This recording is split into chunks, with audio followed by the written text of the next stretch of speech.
I never planned in my imagination a situation so heavenly, a fairyland where no one else could enter, and in the center, just you and me, dear. My heart beat like a hammer, my arms wound around you tight, and stars fell on Alabama last night.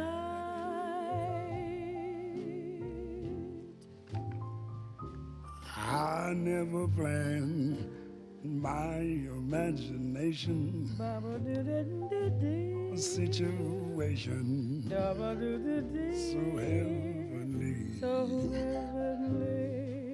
heavenly. Good morning, everybody. Good morning. It is so good to see so many familiar faces and a ton of new ones, too. Welcome to the first ever Women's Leadership Summit. I'm thrilled with the outpour of support from our community and from all of you guys. This is something that when I step into the leadership role at the Chamber, I started asking our membership, what works for you guys? What would make things better? What would you like to see out of your organization? And a women's leadership group was something that was at the top of everyone's list. So last year we launched just a small group women's leadership organization, and that group grew and grew, but we knew we wanted to do something more. So this is it. You guys are experiencing the dreams of that small group. When we looked around at our community, we realized that we are just saturated with incredible talent and service and leadership. And we wanted to be the ones to put the spotlight on that and to showcase just how rich our female leaders are. So thank you for being here today. Thank you for supporting that. Thank you for supporting each other in the way that you've showed up. What we want to do here today is make sure that we are highlighting the work that all of you do and making sure that we put that spotlight on you.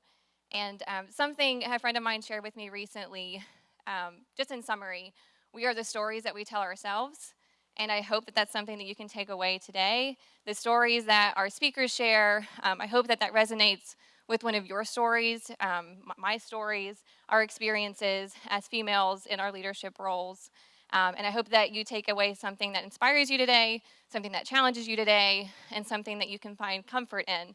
Because not only are all of us in this room totally capable of fulfilling our leadership roles, but as you can see from everybody that's in this room today, we're also just incredibly supported in the work that we do.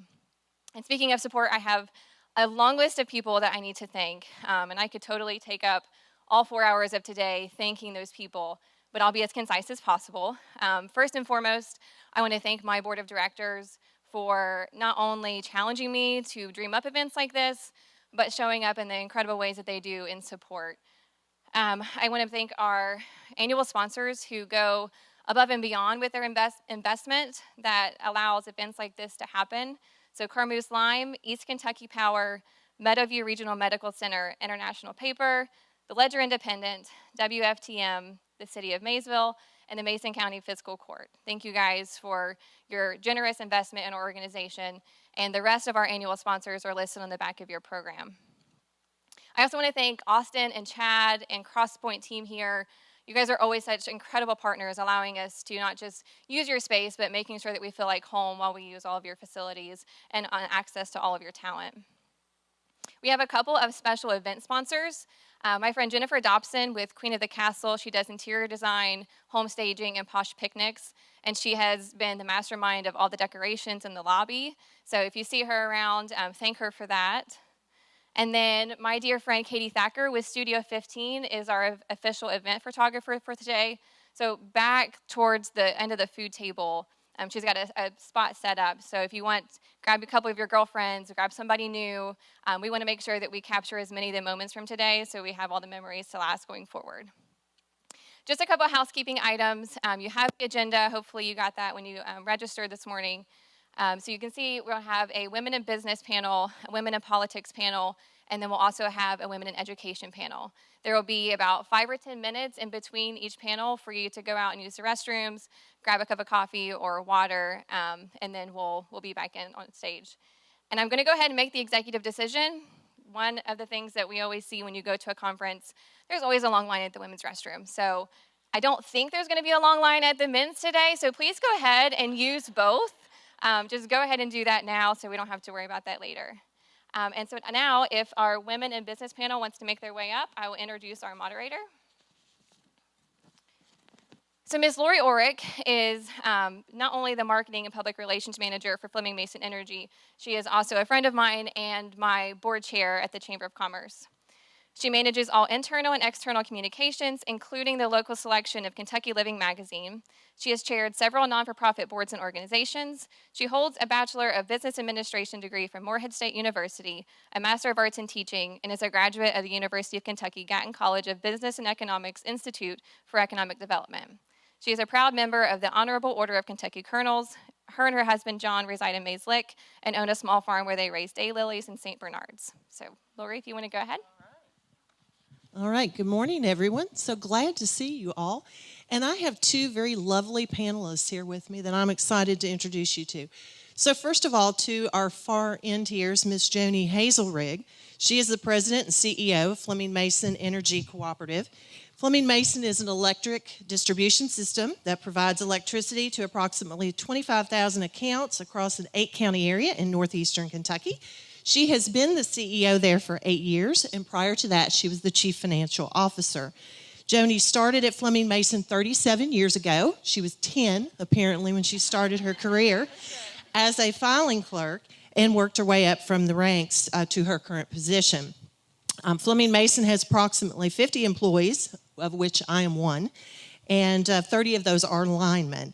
Joni is one of a few female electric distribution CEOs across the United States. There are not many of them, and she just recently announced her retirement, so we are going to be losing her the first week of July. We're sad to say that.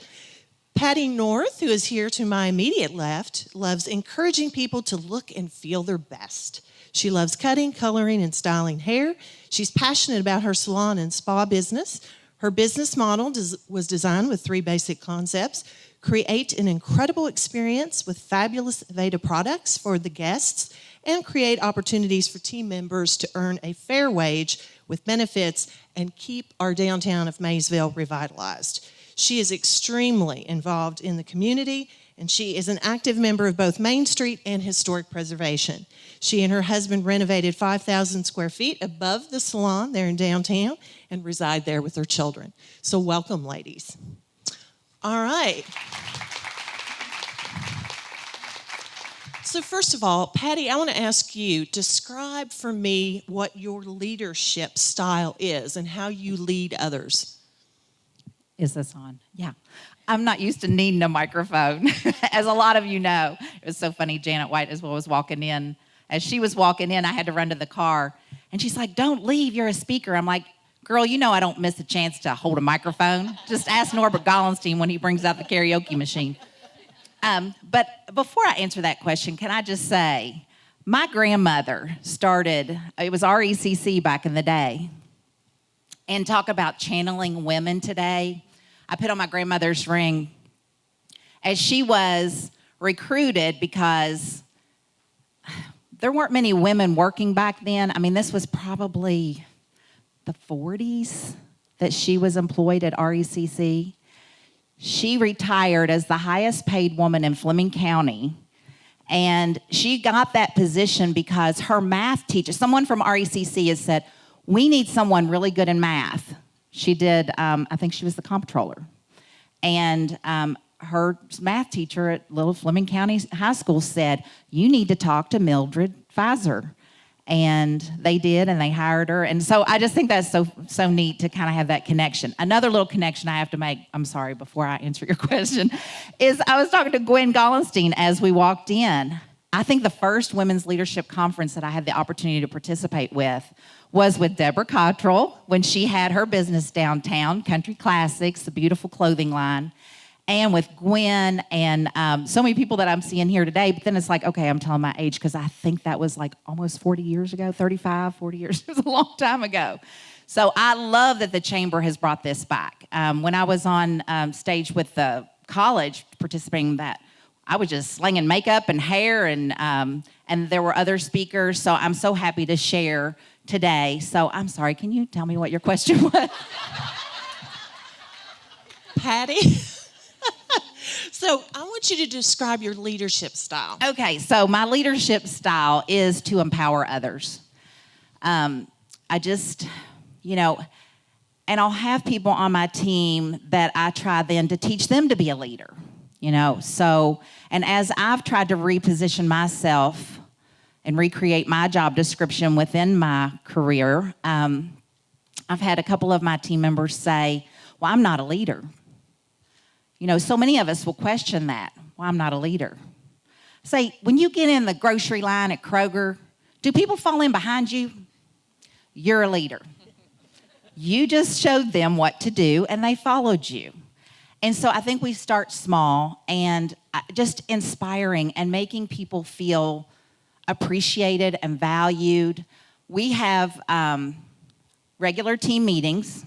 I think that is so important. The first time that I did that and took an hour out of every week, I was just like panic-stricken. I'm like, how can you take that much gross revenue out of your weekly profitability? Like an hour a week, and that's lunchtime. People need to come in and get haircuts. And I finally did it, and it was like, now I can't imagine not having that regular, getting the team involvement, what is necessary, listening, inspiring, and then quarterly we sit down and we do our quarterly review, but we don't call it quarterly review. We call it your hopes and dreams meeting. And I want to know what your hopes and dreams are. Do you want to work part-time? Do you want to work full-time? Are you the breadwinner? Is this supplementary vacation income? What do you want this to be? And when you inspire others because of what they want out of life, then I think you can create a successful team, whether you're in a small business like myself or a big corporation. Those are wonderful thoughts, Patty, and I think that makes you a success in life, just in general, doing all those things. So thank you. Joni, I want to ask you the same question, but I'm going to reframe it a little bit because, we mentioned that you are one of not many female CEOs in utilities across the United States, and you're the first female for Maysville-Mason Energy. So it's a traditionally male-dominated field. So how has your leadership style been maybe different than what it would have been when you were CFO? Okay, thank you, Lori. And I wanted to thank the Chamber for inviting me today also. And before I answer that question, I'm going to respond to Patty because, interestingly enough, which I'm telling my age also, I worked with your Miss Millie. I did. The first couple of years, I was 12. That might be stretching it. But actually, she was still there. She retired a couple years after I started. But I had no idea, so she was a lovely lady. So, and to answer your question, I was sitting here smiling internally when you were talking about having your quarterly meetings about your hopes and dreams. And I have a hard time sitting down with 30 linemen and thinking about having that conversation with them. No warm and fuzzies there, right? Right. And although, honestly, they may not be surprised if I actually did that. So, because in my leadership style, and I've had the advantage of being there a long time and quite honestly hired most of the employees in some form or fashion. But, to me, you lead by example. And in our type of work, I'm not going to go climb a pole, I hope. I haven't had to do that yet. I feel like I've done everything else under the sun there, but I have not climbed a pole. But, I like to be there on time. You know, when the storms hit and they're all out, you know, I like to be on board and know what's going on and know where they're at and make sure they're being safe.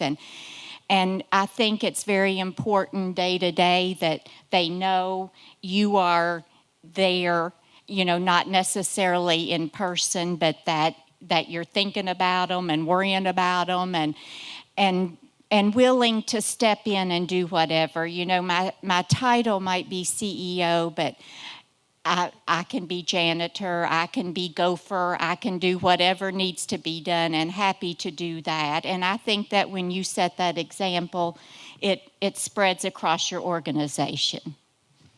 Very true. Thank you, Joni. So, Patty, who inspired you to be a leader and why? Well, I think, as I said, my grandmother, but my dad had a vital role as well. You know, the phrase that is so easy to quote, behind every man is a great woman. Behind every great man is a great woman. Well, I think the opposite can be said for that as well. Behind every great woman can be a great man. And for me, it was my dad. And I know, like, as we inspire women today, and the theme is women empowerment, and I follow Joe Rogan a little bit. And, you know, we can get in this debate about, you know, women should rule the world, or men, like, there seems to be a bit of a suppression, for lack of a better word, of, you know, we need to have more women in power. And I think that's true. But Joe Rogan said once, you know, girls, you all created all the people. Like, you literally gave birth to all the people. So, and as Mother's Day is approaching, even if you're not a mom, you have a mom, right? Everybody has a mom.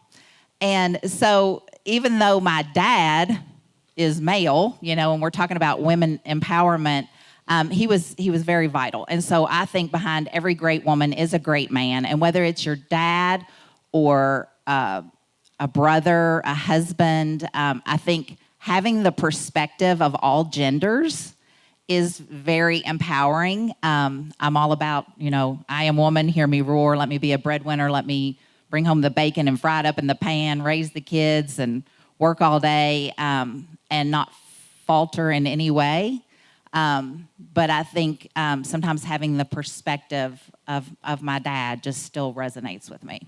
It's so important to have positive role models, I think, to model, you know, as you're going forward. So thank you, Patty, for that. Joni, I'm going to pose the same question to you as well.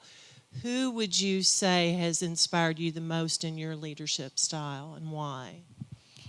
Well, I thought about this question, and I just wanted to share this. So, and of course, my family, my husband, my father, my mother, they all had a critical role in that. But there was a lady that worked at the co-op, and I think she ended up being there, gosh, Bernice was there 60 years, I think. I mean, it was unbelievable. But she was sort of my mentor starting out there. And, you know, she taught me so much. But, you know, the one thing that resonates with me in my memory, and she just passed a couple of years ago, but she was always willing to show me something new. You know, she was always willing to teach the new ones coming in. And I never in my whole career there with her heard her say one unkind word about a coworker or about the co-op or about the workplace.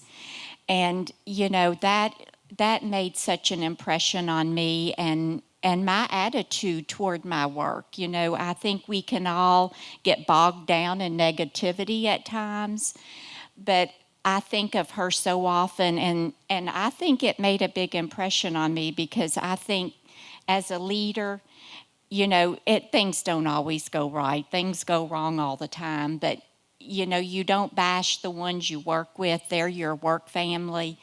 And I think that made a huge impression on my whole career, and I will forever be indebted to that lady. She was awesome. So, That's a powerful life lesson, to mentor and bring up the next generation as women in business, definitely. So thank you, ladies.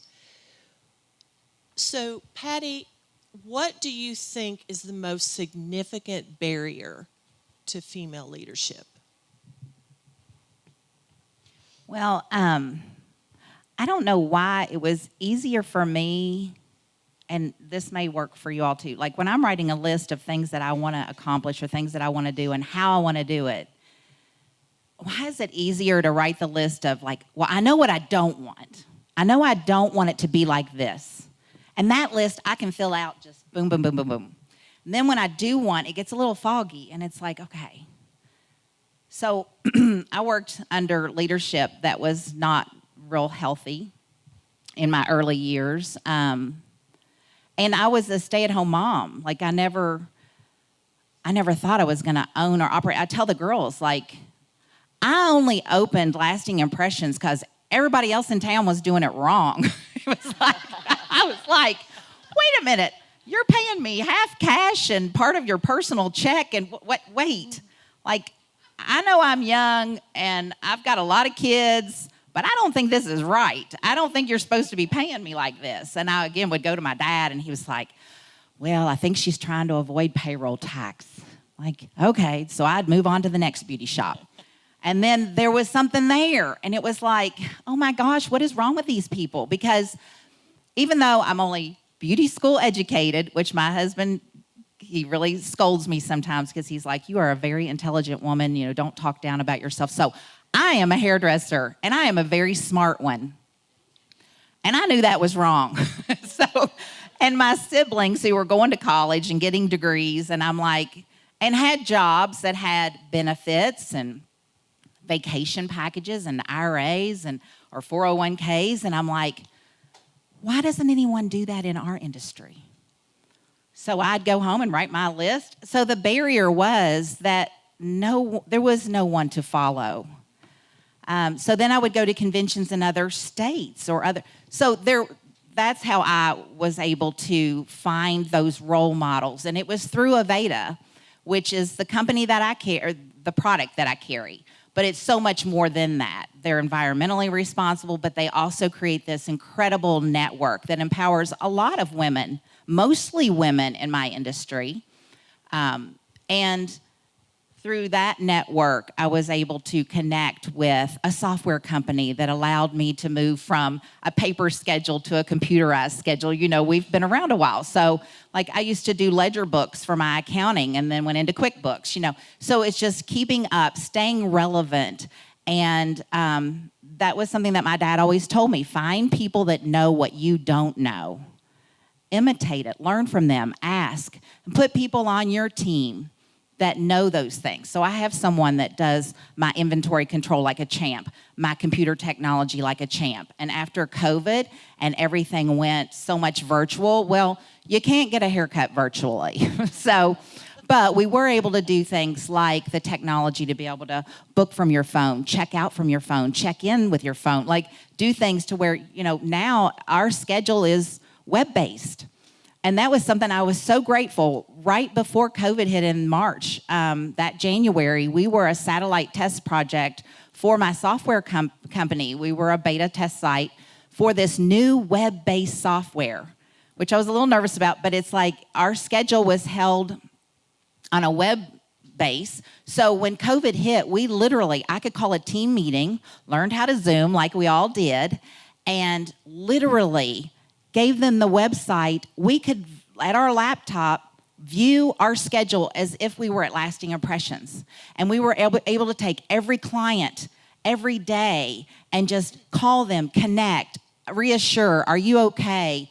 We want to take care of you as soon as we can. And we literally, from March 17th, 2020, when we wiped out that day of business, we're like, okay, May 29th, when we were able to operate again safely, that first person on March 17th was canceled, was the first one that had the first appointment opportunity on May 29th. So being able to have all that network that allows the opportunities to succeed. That's great. And I love that point that you said that your dad mentioned about find people who know the things you don't know. That's something that we all need to write down and take with us. That's very important. So thank you, Patty. So Joni, I'm going to ask you the same thing. What do you feel like is the most significant barrier to female leadership? Well, that's an interesting, and I thought about that also. And to your point, one thing I'll add to that is that you always want to hire employees that are smarter than you. And Lori is an example right here of that. But always and the other little tidbit that I'll add to that is a good manager can be gone for days and nobody knows it. So that's another little tidbit. You want your employees, you want to empower your employees to know everything you know and then some, and your business will run smoothly that way. In my opinion, one of the barriers that females face is I do think we are a little more challenged in keeping our home balance, business balance. I'm probably a little old school. I know as I was raising my kids, I was primary, and it was more difficult to think about dedicating additional time to your workload when you've got kids at home that need you. And I do think that is a barrier at times. And another point is that sometimes I think we as females lack the self-confidence that we need. What I have observed as CEO, I have the opportunity to meet with CEOs in the state and across the country, the majority of whom are males. And it's been interesting to me to see that, a female CEO, honestly, sometimes I think we're better at making those tough decisions.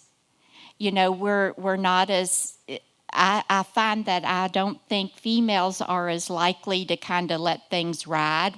That's not in our nature. Something needs taken care of, we take care of it, even though it may not be fun and even though we may not want to do that. But so sometimes I think that the lack of self-confidence is artificial. It's not there. We really can be very effective leaders and manage businesses very well. So that's an interesting point, Joni. So that will bring me into my next question. I'm interested, Patty, in how you balance everything. We as women have lots of balls in the air at one time, trying to juggle career and family and you just personal things that you want to do. How do you do that? Well, there's only so many hours in a day, and I think you have to give a lot of grace to yourself and reinvent yourself. So you can choose to work in your business or on your business. And I'm kind of going through this transition and have been since I started having grandbabies. It was busy enough with the kids. You think the kids get out of diapers and you're going to have so much more money and so much more time, and then they start sports and you don't have any more time or any more money, and then they start high school, then they start college, then they have grandbabies. It doesn't get any, you don't gain any more time. And now my grandbabies are all over the country, so now I'm trying to travel and see them. So yes, there is a lot of juggling, and it's taking priorities. And my son that attended West Point, I always, and I love that this is being held in a church, by the way. Every time I make a decision about everything, I say God, family, country. My son that attended West Point, I saw that on a plaque, at the campus. And I'm like, wow. I've always had that top three, but I don't think I always had them in the right order. It was like, well, what does Patty want, So I try to just do a self-check. How does this affect everyone around me? And is this in the order of my priorities? God, family, country. And I changed that a bit in that it's also God, team, community. And so no matter what decision I'm making, even speaking today, it's all to serve God my family or my team, and my country or my community. And I think that simplifies it. So when I wake up in the morning, I think sometimes I can't see the forest for the trees, right? We're all in that. We're overwhelmed. There's too much to do. But I can see that one tree in front of me. I'm going to get around that one tree. So if that morning my daughter forgot her shoes for track or cross country or whatever, whatever is the most urgent, or maybe it's like she's done it 3 times and she just needs to deal, like whatever. But, put things in perspective of what needs done right now. Because so many times when we think about what needs to be done this month, this week, the entire day, sometimes you're just literally taking this moment, the decision that needs to be made, and then moving on. The other thing that I want to speak to on that same subject is, as I've had to reinvent myself, because I am choosing to work on my business, what I didn't realize when I started renovating the salon and spa, and then the space above it to live there, my husband would say, well, this is your dream. We started this about 12 years ago, living upstairs, and I love it. We own a 14,000 square foot building, and half of it is living space and half of it is my salon and spa, and I'm so grateful for that. And he would say, this is your dream. And I'm like, no, in my dream, contractors showed up and did it. We weren't doing it ourselves, But anyway, we're pretty much behind. Now we're just working on projects to keep it maintained and improved. But I'm choosing to work on my business. And I didn't realize I was building something that's going to probably be generational. I didn't build something that's just going to be this little beauty shop that's a little chair and a blow dryer. And after I work 40 years, I'm done. No, it's bigger than me. It is about God, family, country. It is about God, team, community. And it's a beacon of light. It's hopes and dreams for a lot of my team members that are just starting their career and they want to do 20, 30, or 40 years. So now that I'm working on my business, I found that when I wasn't present behind the chair cutting, 14 haircuts a day, people were like, oh, she's off work again. She's off work again. No, she's upstairs working her tail off in the office, being the CEO, the CFO, the marketing manager, inventory control, and HR. So giving yourself permission to play the role you are in and look at that one tree and get around that one tree. And then when you get through the forest, there's this big, beautiful meadow. And I think there's a beach and cocktails waiting on me there. That sounds great. Can we go to that place here and as soon as today's over? Can we arrange that? Yes. All right. Well, thank you so much, Patty. So I'm going to change gears a little bit. I do want to ask Joni a question because, I noticed when we came in this morning, there's a lot of young women out here. People, that are just starting out in your careers, maybe just haven't settled in where you want to be yet, maybe you're looking for some growth opportunities. And so, Joni, I'm going to ask you, how in your career have you built confidence, resiliency to step up and to try new things? Well, I think a lot of that, quite honestly, just comes with each experience that you go through. You hit a challenge, you hit a roadblock.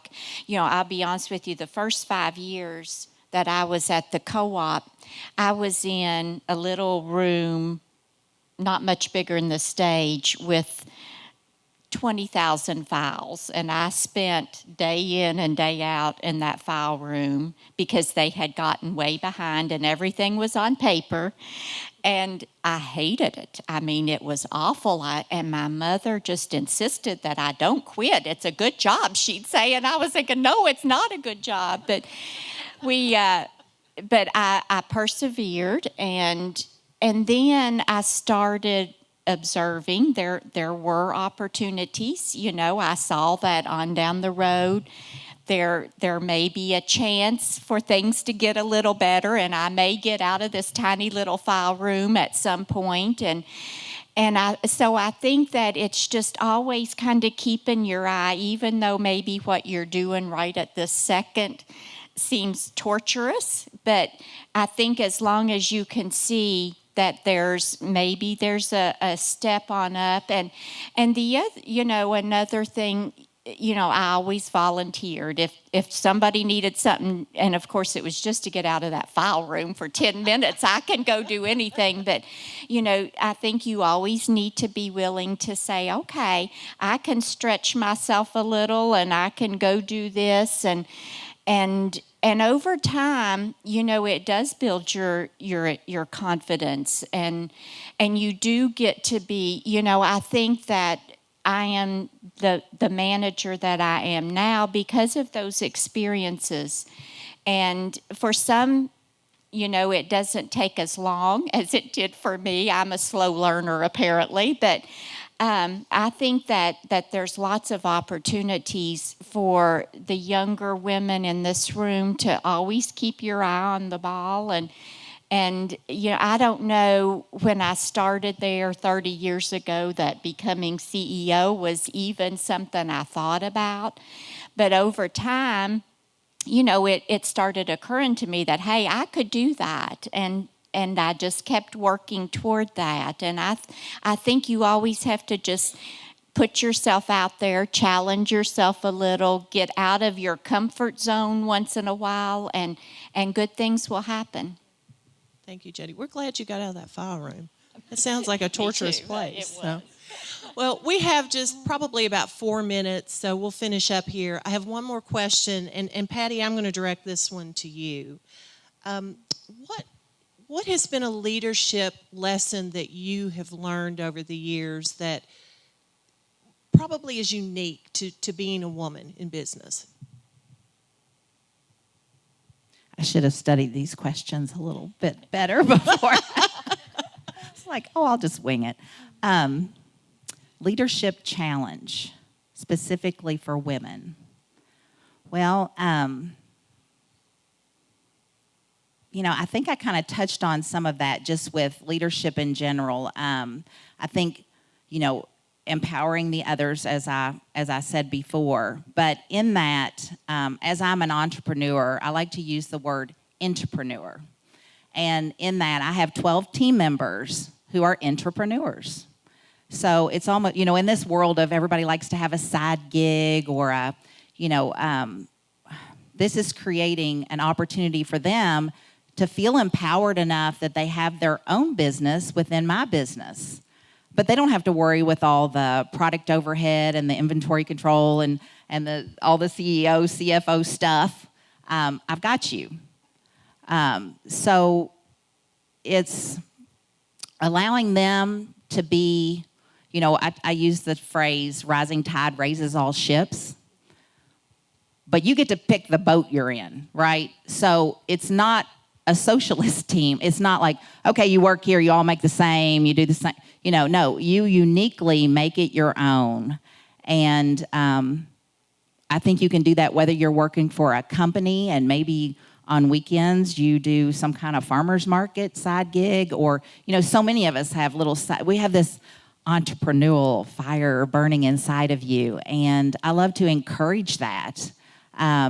But it can also be scary because there are responsibilities with that. Yes, when you open a business, if you get so busy, then you have to start hiring someone. You step in that world of payroll and responsibility for taxes and bills that you may not be thinking about for marketing your business. And so I think the biggest challenge, and I don't know that it's specifically only for women, but it's just educating yourself on the responsibilities that come along with where you're going, whether it's opening your own business, working for someone else, and what you can contribute.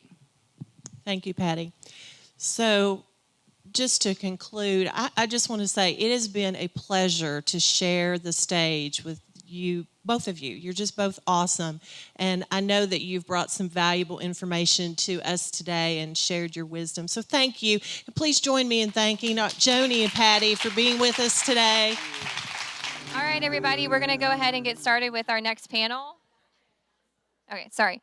We'll go ahead and get started with our next panel. We have the Women in Politics panel coming up next. So if you ladies want to make your way to the stage, I'll go ahead and introduce our moderator.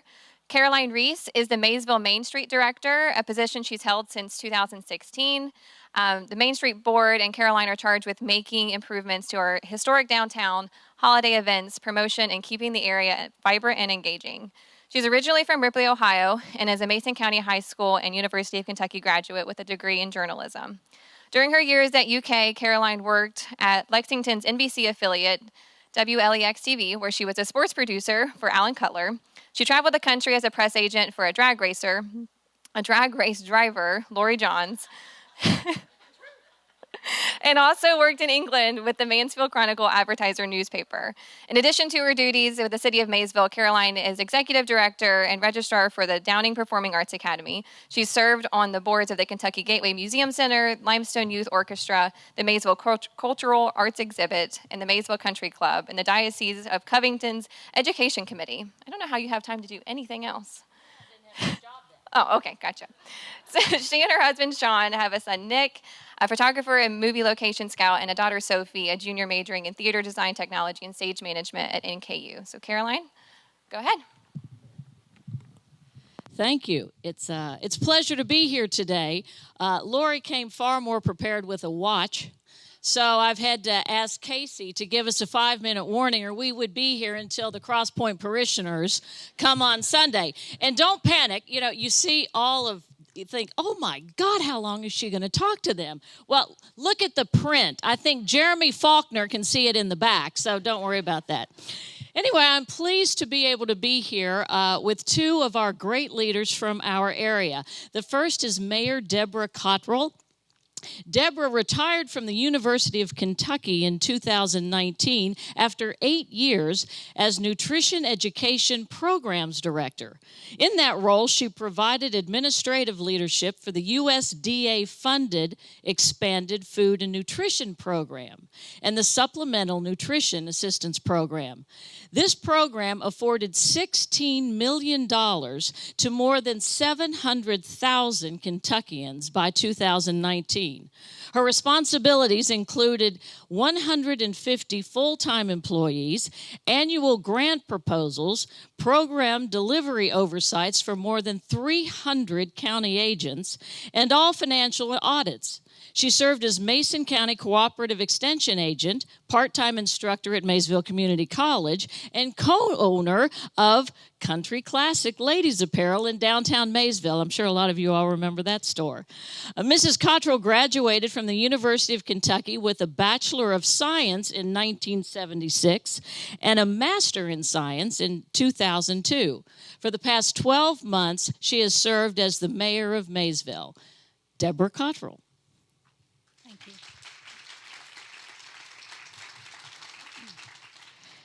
And we also have Judge Executive Stephanie Holbrook. Stephanie's leadership began in 1988 when she was appointed on her 21st birthday as the clerk of Robertson County, making her the youngest clerk in Kentucky's history. She served that position until December of 2014, and she was then elected as the first female judge executive of Robertson County in 2014 and took office on January 1st, 2015. She is completing her second term as judge executive. During her term as Robertson County Judge Executive, she has managed special projects and works daily to improve the lives of the residents of Robertson County. Please welcome this morning Stephanie Holbrook.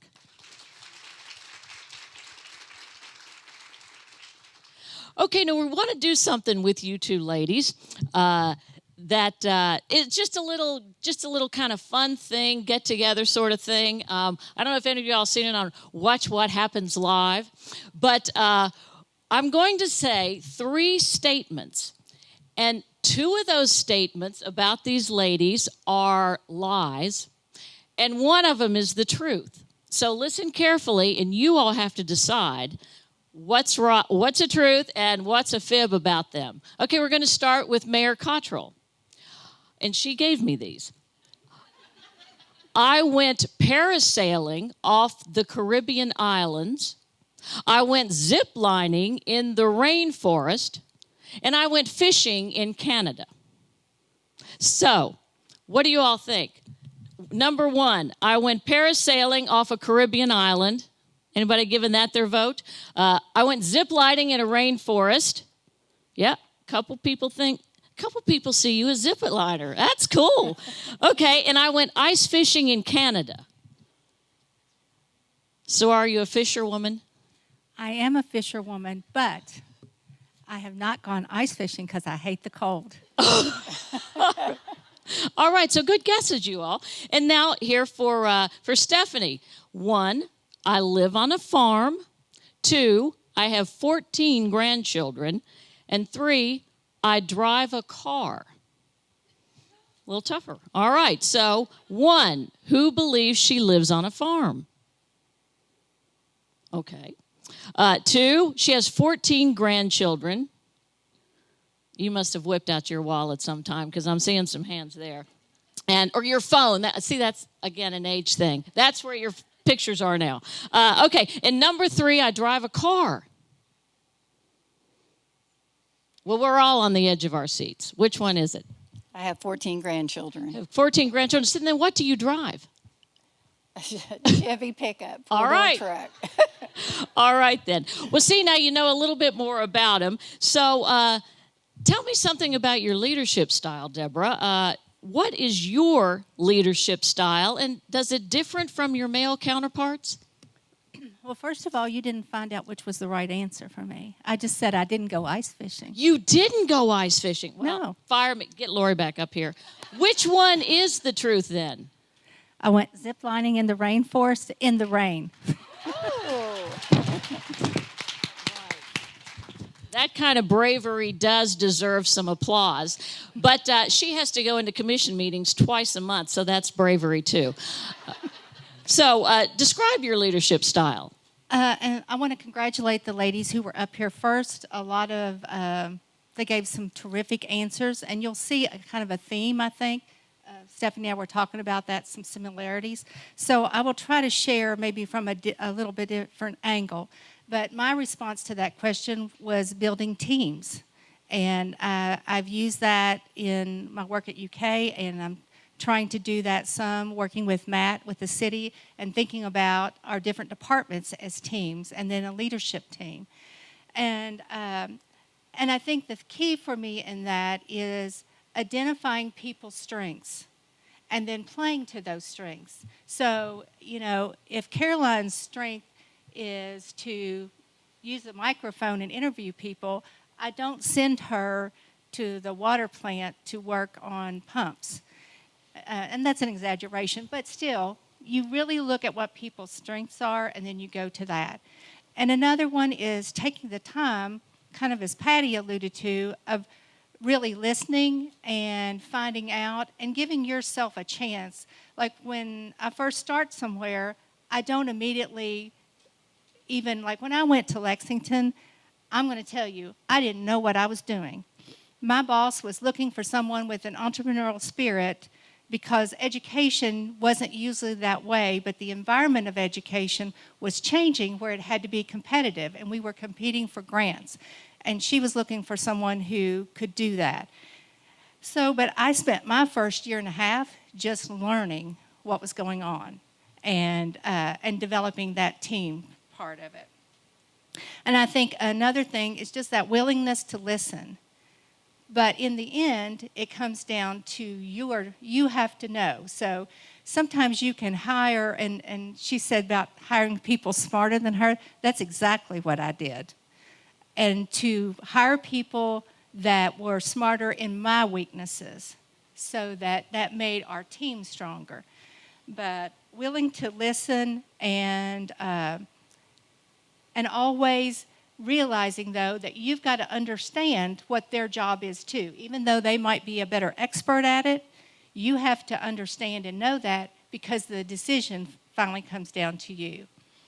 And as to talk about the difference from our counterparts. Yes, is it different from your male counterparts because you are surrounded by them? I think one of the things that I experienced was dismissal of my input. And it's not necessarily just for males, but in my experience, I've had more experience with it with males. And to give you an example, we were working on a building project, and there was existing brick, and this was not my superior. We were team members. on an equal level, and we made decisions about new siding and new roofing. Well, the day they came to deliver the new roof, it wasn't the right color, and I wouldn't let them unload it. And, I was like, this is not right. And the guy says, this is what the invoice says. And so I go in and talk to my counterpart. Well, he arbitrarily decided that we had picked too dark a roof color and it would fade, and so he just changed it. And the thing that when I pass that building to this day, I see that their tones are not correct. And it bothers me. You're haunted. But the thing that bothered me the most was just the dismissal of other people, other team members' input. All right. And I've got to ask the same thing for you. You're a leader. You've been a leader for a long time. What is your leadership style? Well, I think that after having 34 years in county government and dealing with just not only local leaders, but on a state and federal level, I've had to learn that it takes a village. So I don't ever look to myself as being the top dog. And so many times that people I work with, I deal with on a daily basis, more so not local, but on a state level, they will want to, if they come and present something before my magistrates at a court meeting, they will want to direct everything to me. They'll look at me, the eye contact is with me and not my actual magistrates. And I always say, and I learned this after my first term, this second term, I always say when I have a presenter coming, you are dealing with the village here. It's not me. This is not about me. They actually vote. They'll vote and be the final decision makers. So for my personal belief is it takes a village. I'm very strong-willed. Sometimes that's good, sometimes that's bad. But I am open-minded. And I really feel like that even though we do have some barriers because we are females, I know when to cry. I cry with constituents at different times in their life. I will do it in front of in front of anyone because I am very compassionate. I'm compassionate about the people. I think that is what makes a good, strong leader, is realizing that you are the same as them and you're willing to accept their lifestyle as well as your own, even if it is different. And I just have a great appreciation for the people. Something you both said leads me to my next question. This is the government part of this leadership conference, and you were talking about federal and state, and you're in politics. Like it or not, that's what it is. And so I'm curious as to what your definition of politics is. I mean, we all know it's more than being a Democrat or Republican. We have to do it every day. So, Stephanie, I'm going to start with you. What do you think in your job is politics? Can I say just what I really want? Yeah, absolutely. It's not at church today. Good. Forgive me, schoolgirls, but being able to weed out the bullshit. Right. All right. And what about you, Mayor Cottrell? We have none of that in Maysville. I think for me, politics is the environment in which you work. So when I was at UK, there was federal and state and university politics. And now as city mayor, I still have federal, state, and then the local politics. And I think you have to learn that environment and learn how to navigate it. And again, it's really listening, figuring out who the leaders are. And sometimes it's the difference between maybe not saying what you think, but asking questions. Getting them to think about the decisions that they're making. And sometimes you just have to stand up because it's the right thing to do. Not because it's going to get you votes or But, and, that's from a personal, from my childhood. I was always taught you do what's right because it's the right thing to do. Right. And kind of staying on the political front a little bit, Stephanie, with a population of 2,282, you are the judge executive for the smallest county in all of Kentucky. Did you know that? Our neighbors in Robertson County, smallest county in Kentucky. So what special challenges does that pose to you, and what special rewards do you gain from it? I think that the challenge part is everybody knows everybody. And everybody knows what you do before you've done it, usually. So the challenge of that is to be upfront, to be honest, to be open. I allow people to be in my circle. I make it a point. I know every person that is a resident of my community. I had about 10 years ago, I pulled together 5 women, and we decided that it was important that we help and assist people, people during times that is not a positive time in their life, whether it be through sickness or losing their home. So we put together and we formed a 501c, and it's Robertson County HANDS. And the HANDS is helping area neighbors during struggles. To date, we've raised right around $65,000. And what we do is, if we have someone that has been diagnosed with cancer, we will donate out of this fund. We will donate them money. We've had people that have lost their homes due to house fires. We have donated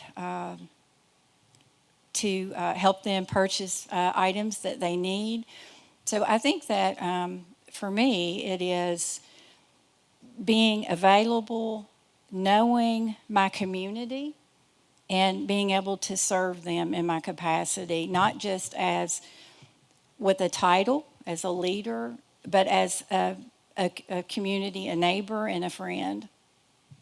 And Deborah, your question is somewhat along the same lines, but just a little bit different. As most of you know, Deborah was appointed mayor after the death of her husband, Charles. And I don't know if some people were surprised by that, but it's very common. It's actually called the widow's succession. And, it's happened throughout history. Somebody might remember, I don't know, Mary Bono. She was Sonny Bono's. Remember Sonny and Cher? Any of y'all? Sonny Bono was a representative. And those of you who do remember Sonny and Cher, I'm going to direct the dippity-doo questions to you all later. But anyway, very often, that was the main way, starting in the 20s, that women got to any sort of political power because they were appointed. And so my question to you is, does that make it easier? I'm talking totally professionally, not personally. Does it make it easier or harder how you stepped into your role?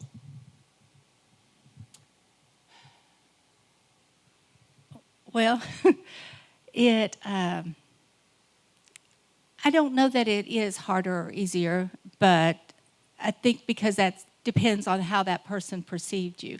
I do think that some people were surprised, and because a lot of people didn't know my experiences. What I did at UK is so much like the role as mayor. It's kind of eerie at times because the number of employees is identical, the budgets were identical, and the issues that I saw when I started both positions are very similar. And I'll have to share that Charles would come home every night and talk about things. And, I would think he should do something, and, he didn't do what I was thinking he should do. Oh, come on, husbands never do that. And I would fuss at him, and I was like, you can't let that go. You've got to, get up there and do something about that. And then I'll also have to share, right after his death, that Grace, my granddaughter, was very concerned about who was going to be mayor. Well, or somebody in the household asked who was going to be mayor. And she looked up at me and she said, Grammy, you can do it. You don't have a job. Out of the mouths of babes, that's right. And Grace is a very good press agent for Mayor Cottrell, if you haven't seen her around. You know, you took the words kind of right out of my mouth. What I was going to ask is, what is the main difference you have found from hearing these stories when they come home and actually having to act upon them or live what you had heard about? Basically, that most everything he said was true. Everything was he was pretty much on target. But our approach to them is very different. And I think when I came in, there were two things that I saw, and it's, again, an eerie thing comparison to what happened before, but I don't feel like that people realize the dedication and the hard work that the city employees give and how much they care. And, you know, I'll be honest, I never saw that. Even when he came home and said it, it's still hard for me to realize. But once I'm there, I really, really see that. And a thing that is different, and maybe it's because of my experience is made it different, is I really think that we need systems and processes, procedures, so that it doesn't matter who's the mayor or who the commissioners are, that our city functions to the level that it should and serves our citizens.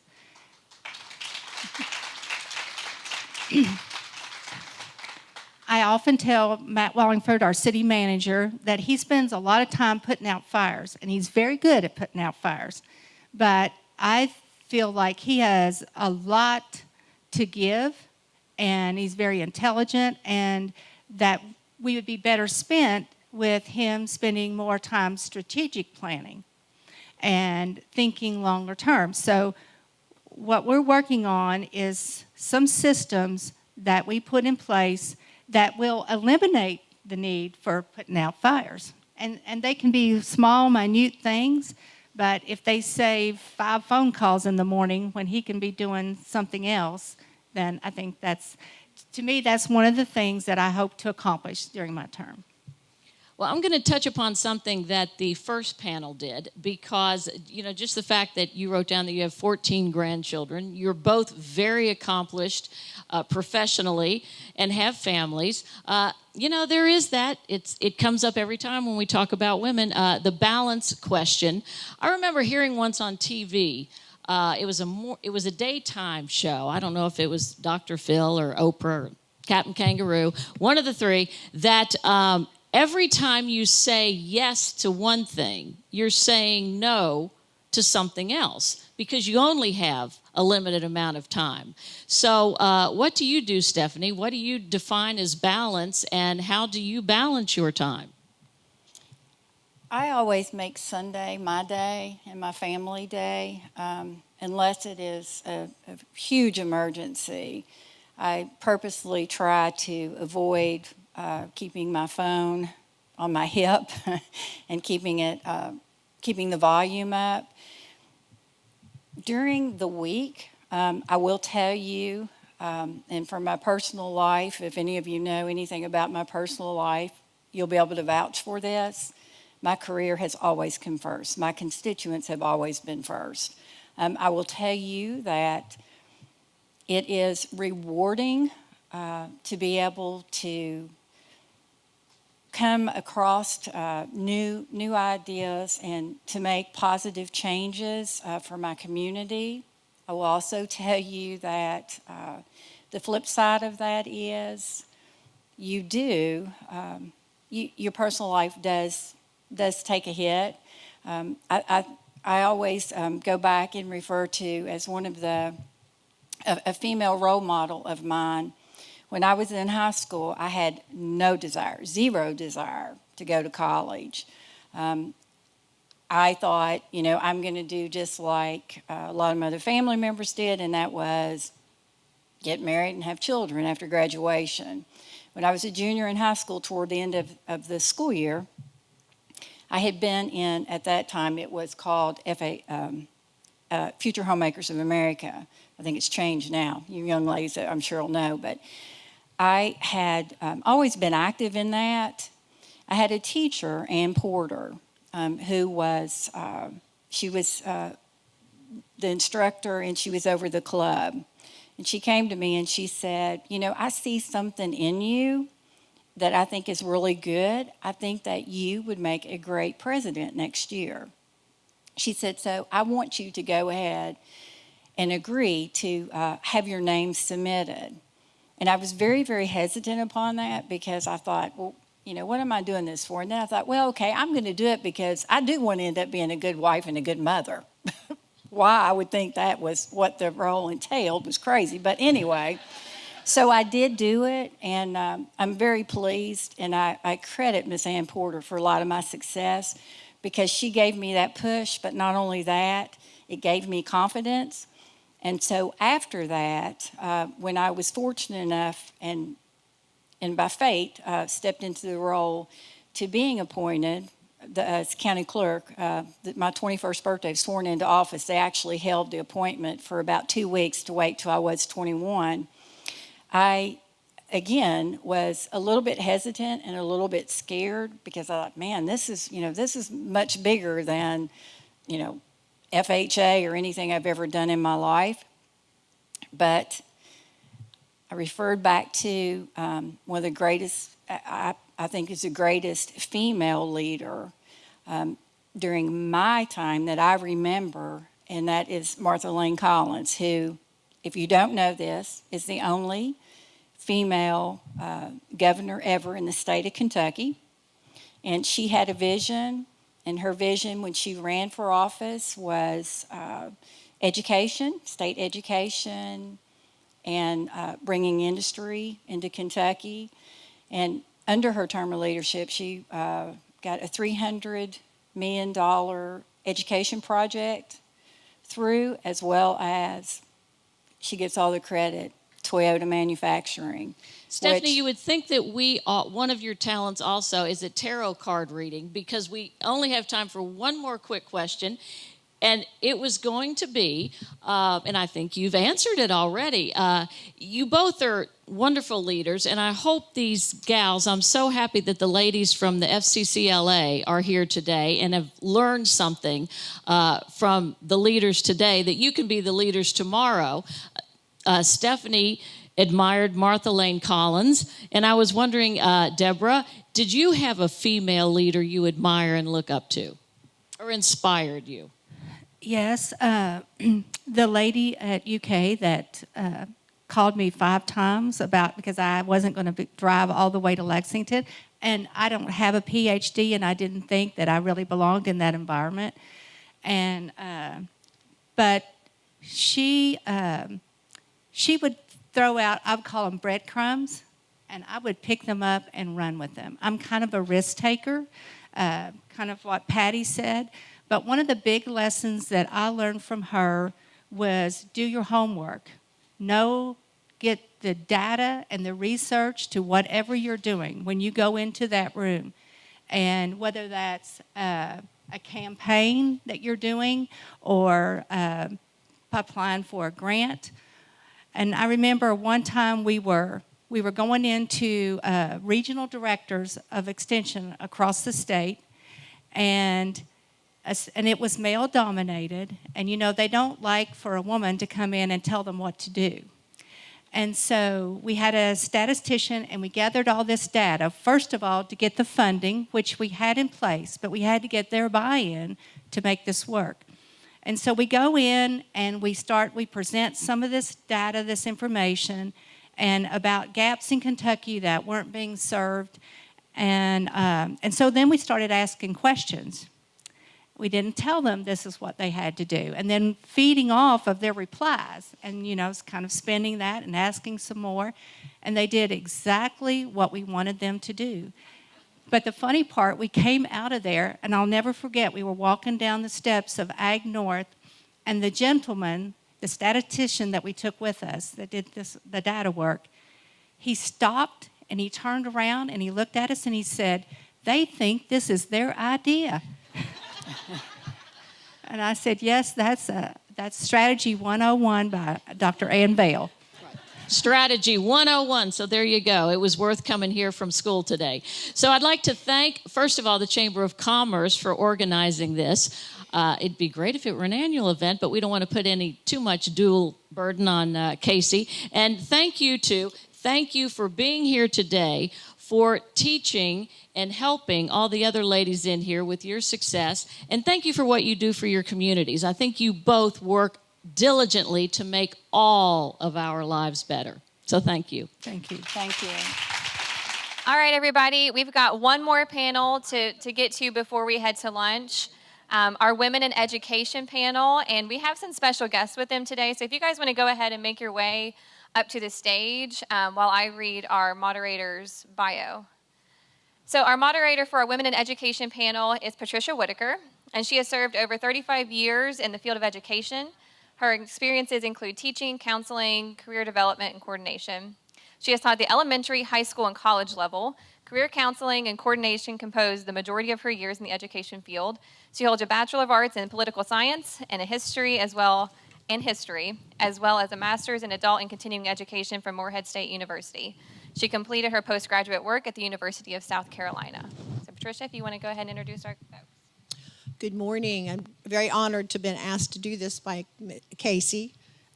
We've had a great working relationship during my last few years of career at Southern Hills Career Technical Center in Georgetown. Our first person is Sally Kalb. She is a retired educator who has worked in Bracken, Robertson, Mason, and Campbell counties. Ms. Kalb began her teaching career at Deming High School in 1979, where she served students in grades 7 through 12 as special education teacher. She moved to Bracken County High School in 1986 and continued as a special education teacher.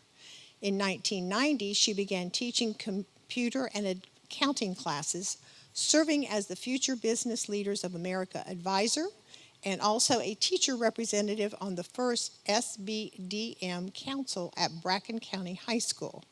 Is that school-based decision-making? Mrs. Kalb's work on the SBDM Council sparked her interest in educational administration. In 1996, Mrs. Kalb started her administrative career as the principal at St. Patrick School in Maysville.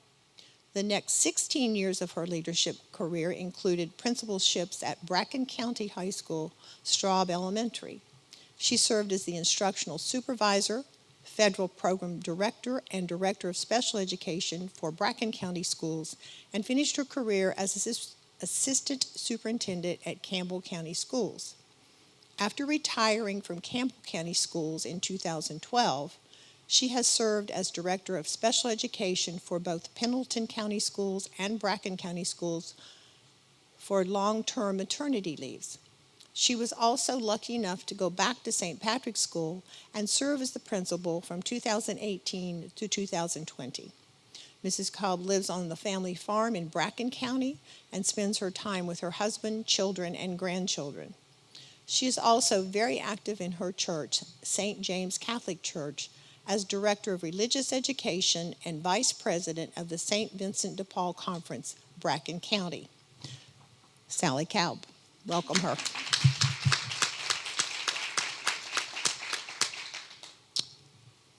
Our other panelist this morning, whom most of you probably know, is Shannon Roberts.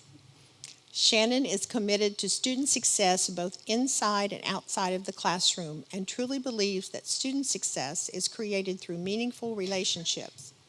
She is a family and consumer sciences teacher at Mason County High School in Maysville, Kentucky, where she established the culinary arts career pathway in 2012 and has had a 557% increase in participation since its inception.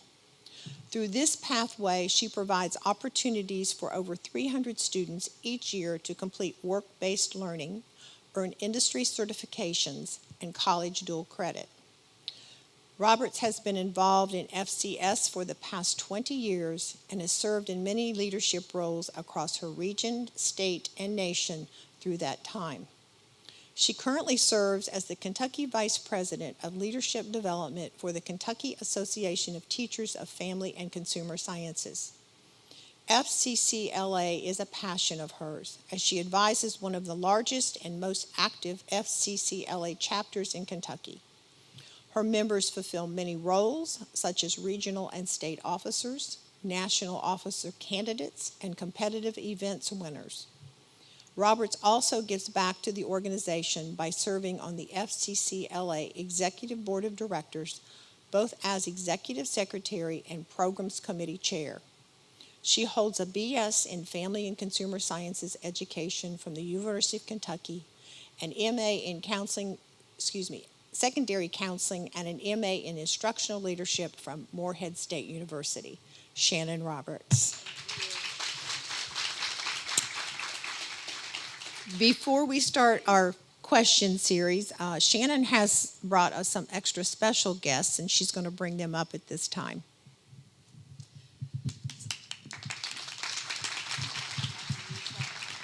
I host on Sunday mornings at church here. I was here last Sunday hosting, so I usually don't even use a microphone. I hope you can hear me. Melissa? Okay. So I just wanted to bring, before we got started today, because I feel like my job security right here is because of these girls and all of your children. And I've had so many of your children in class, and so many of you in class, and so many of you in class right now.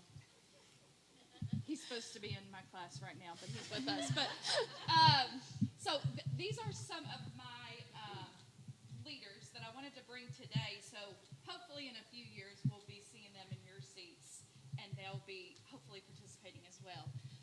And I'm going to let them introduce themselves and tell a little bit about their role as leader.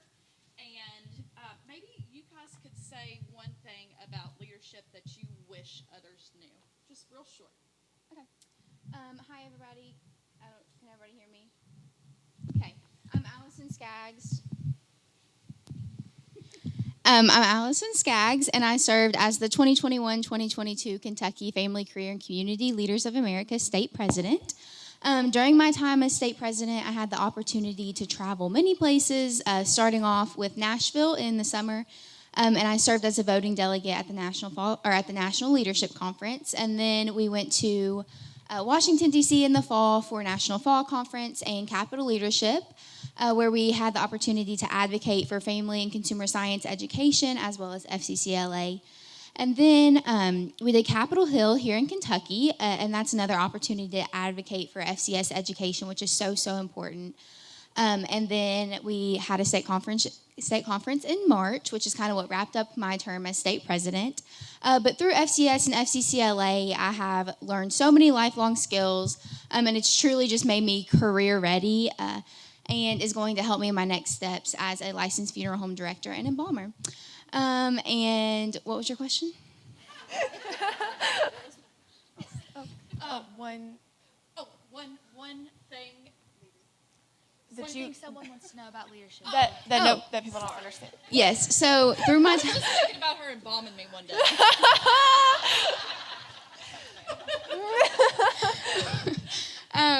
One thing that I think I wish I knew personally before accepting the role as state president, because it's not the most simple role, I think it was more so like knowing you have to be a friend to everyone. And that's really hard, especially in high school, because it's so cliquey.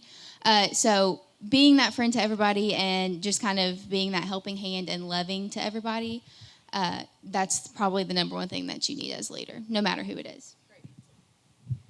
Okay. So my name's Samantha White. I'm the Mason County Chapter President. And all those things that Allison talked about, also I attended, and that was a great experience. But as Chapter President, I have had so many opportunities to work with people at the local level, work within our community, and work with our officer team, which is actually a lot of women. But I get to direct meetings, I get to talk to people, I get to talk in groups, I get to work with them on community service projects. It's such just a great experience. And one thing that I think you need to know before going into any kind of leadership role is that it's not about just you, which I know a lot of our speakers touched on today, but it's about working with a team and working with everybody and answering questions. So people come up to me all the time and they're like, hey, here's my issue. How can you help me? And you have to know, all right, this is what I need to do to help. Perfect. So. Thank you. We got to go fast. Hello, my name is Emily Greenwell, and I was just elected last month as the Kentucky State Vice President of Competitive Events. So some of my duties for this coming school year will include promoting, publicizing, implementing, and planning all of the amazing competitive events opportunities that FCCLA has to offer. So far I attended the state conference last month where I was elected, and I went through interview processes and all of those things, and I just attended my first executive council meeting where we planned FCCLA camp that will take place in June. So I'm really excited about that. And I would say that one thing that I wish people knew about leadership is you have to be able to advocate for others and stand up for things that you believe in. And it's really important to not expect others around you to kind of take the steps. Even if you are in a team, you need to be able to take those steps for yourself and not be afraid to stand up for things that you believe in. Hi, I'm Mara Hartman, and I am our Region 9 Vice President of Individual Programs. I am also Kentucky's National Officer Candidate.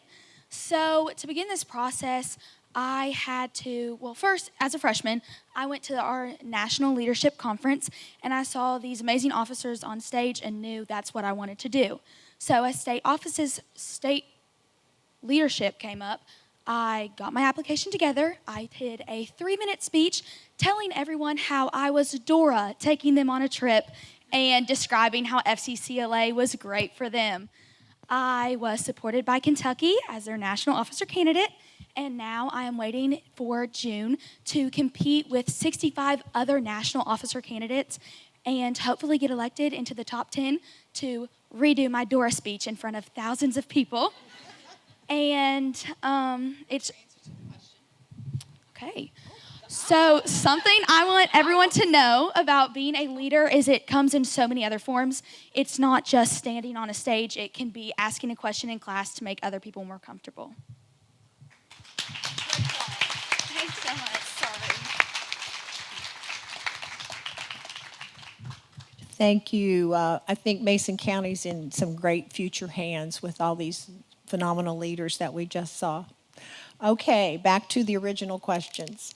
I'm going to start with Shannon.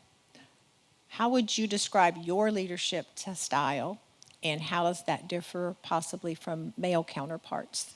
So I would definitely say, and I'll be short and sweet because we've had so much time and Sally needs to talk, but mine is definitely relationships. Just to, if I feel like, if I can form that relationship with that student, then they're going to do for me. They will do things. I've had lots of students who come from nothing that will be rock stars one day because of somebody showing an interest in them. So I feel like relationships 100% for me and in the school system would be my leadership style. I'll put these girls on stage and without a moment's notice, they'll do it. I have some students back at school today. We have to cater a dinner tonight. So those students, we have to do this, this, and this. I feel like relationships for sure. Sally? My leadership style would be servant leadership. And when I first started, I thought being a manager and being organized was enough. And it didn't take me long into the process to realize that was just a small part of it. Now, it's important if you have to be organized and you have to be a good manager so that you can meet the needs of those you're working with. But what I found out was that, as Shannon said, I have to be there as someone who supports them and have a relationship, whether it was the students, the staff, or the parents the community that I worked with. And so being that person who would be willing to do whatever it took to help those people that were with me to be successful.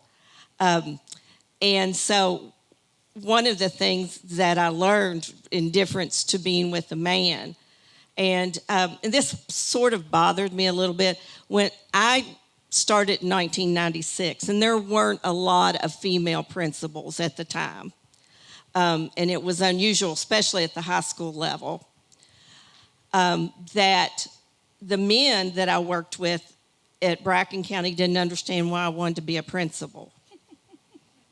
And I'd been on the site base with them the whole time. And then I found out when working with women that they preferred a man as a principal.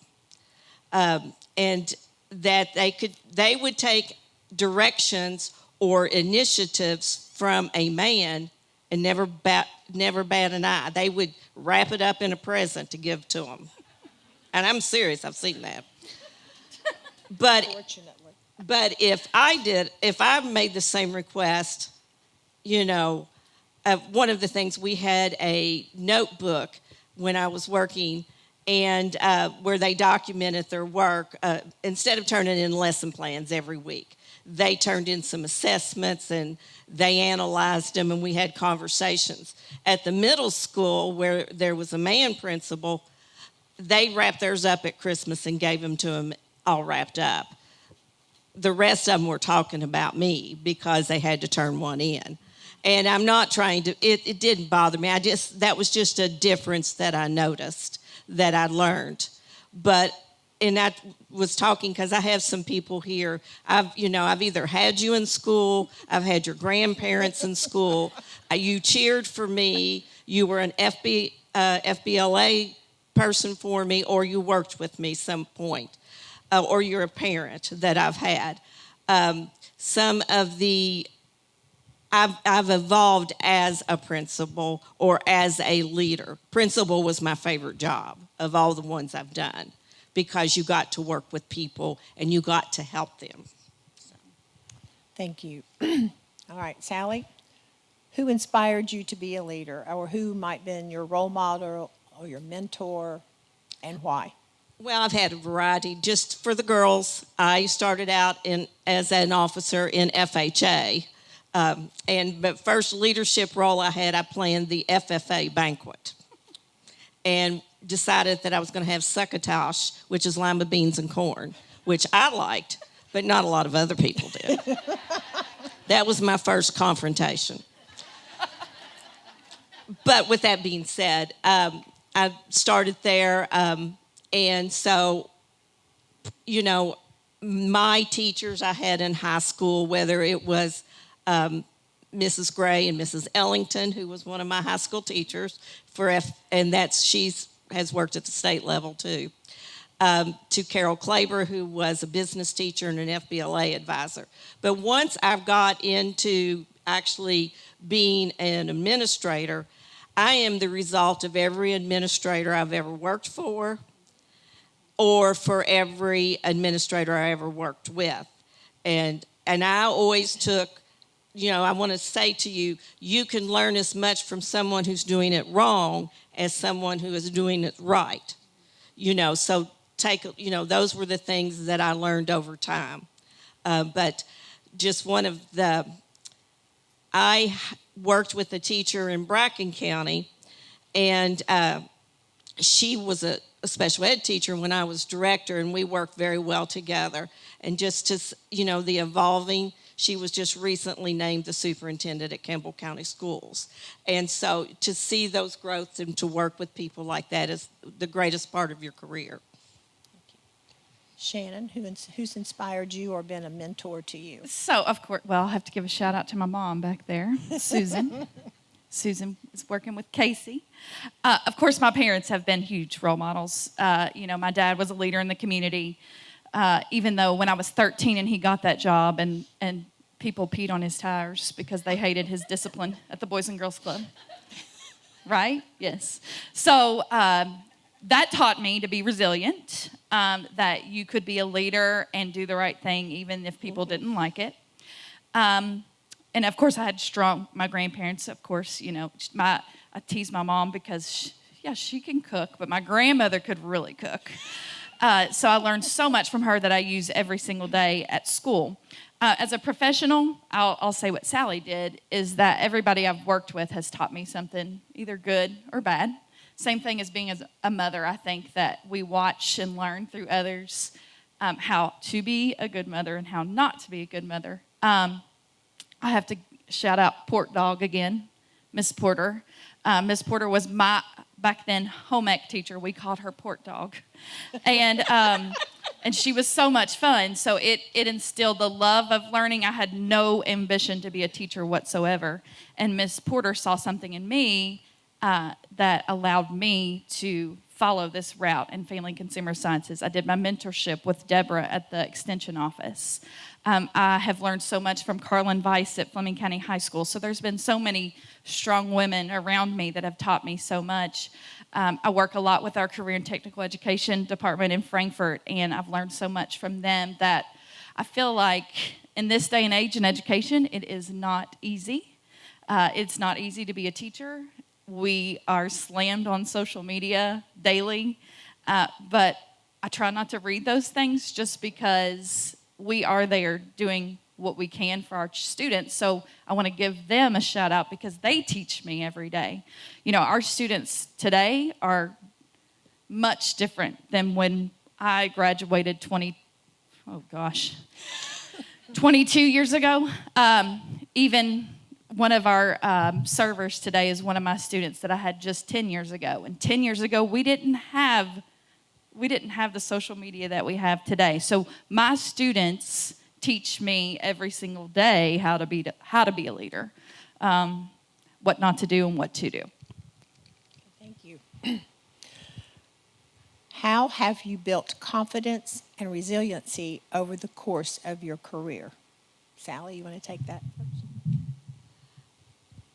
That comes from those moments when you work with a student or a staff member or a parent and you see them be successful, or you see an initiative that you try that works for your building or for your company. I think you can make the same applications.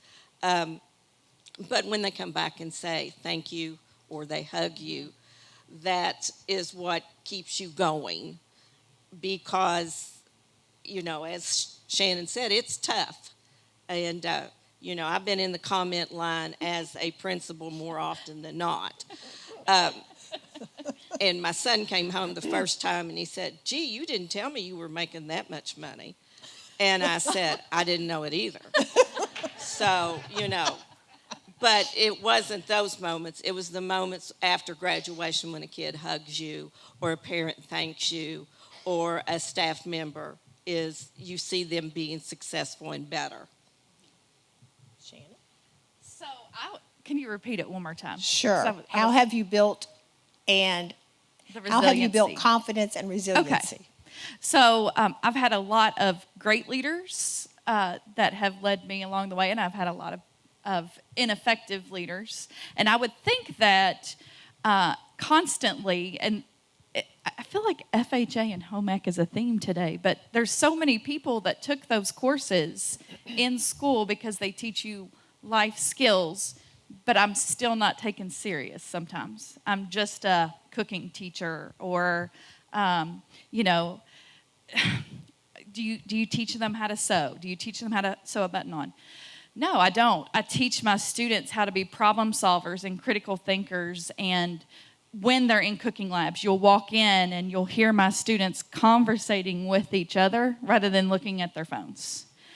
So that to me is I'm building these lifelong skills, and that to me gives me confidence that our students can serve an organization, can speak in front of thousands of people or a small crowd like this with ease.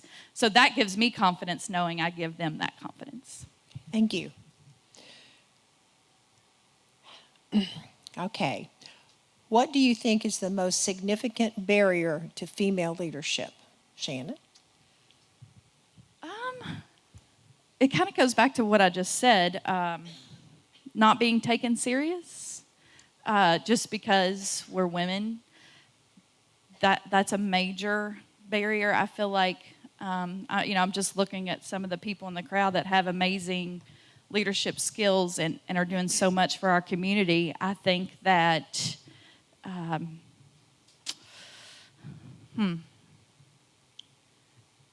rising above, making sure that what we do, I think we're caring by nature. Just like Joni said, that she made sure that all of her linemen were safe, and just like us as educators, making sure that people are taken care of. I think that shows at times people think that's weakness, that we care. So that to me is a barrier, showing that we can care and still lead at the same time. Sally?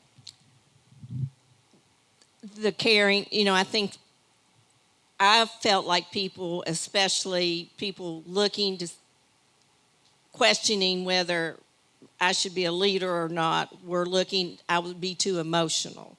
They were afraid that I would bring in and to be honest, there were times I did.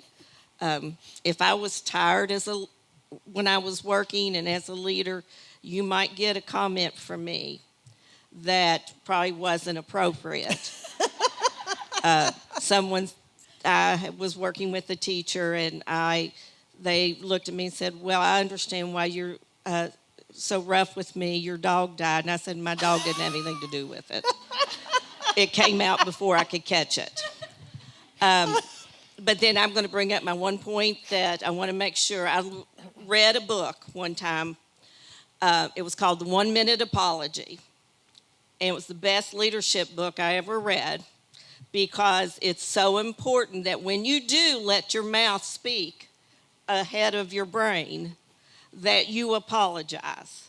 It worked for parents, it worked for kids, it worked for teachers, it works at my home with my husband, because that gets in the way all the time of your relationship and the trust and respect. And it's by Ken Blanchard, and it's a simple, easy book.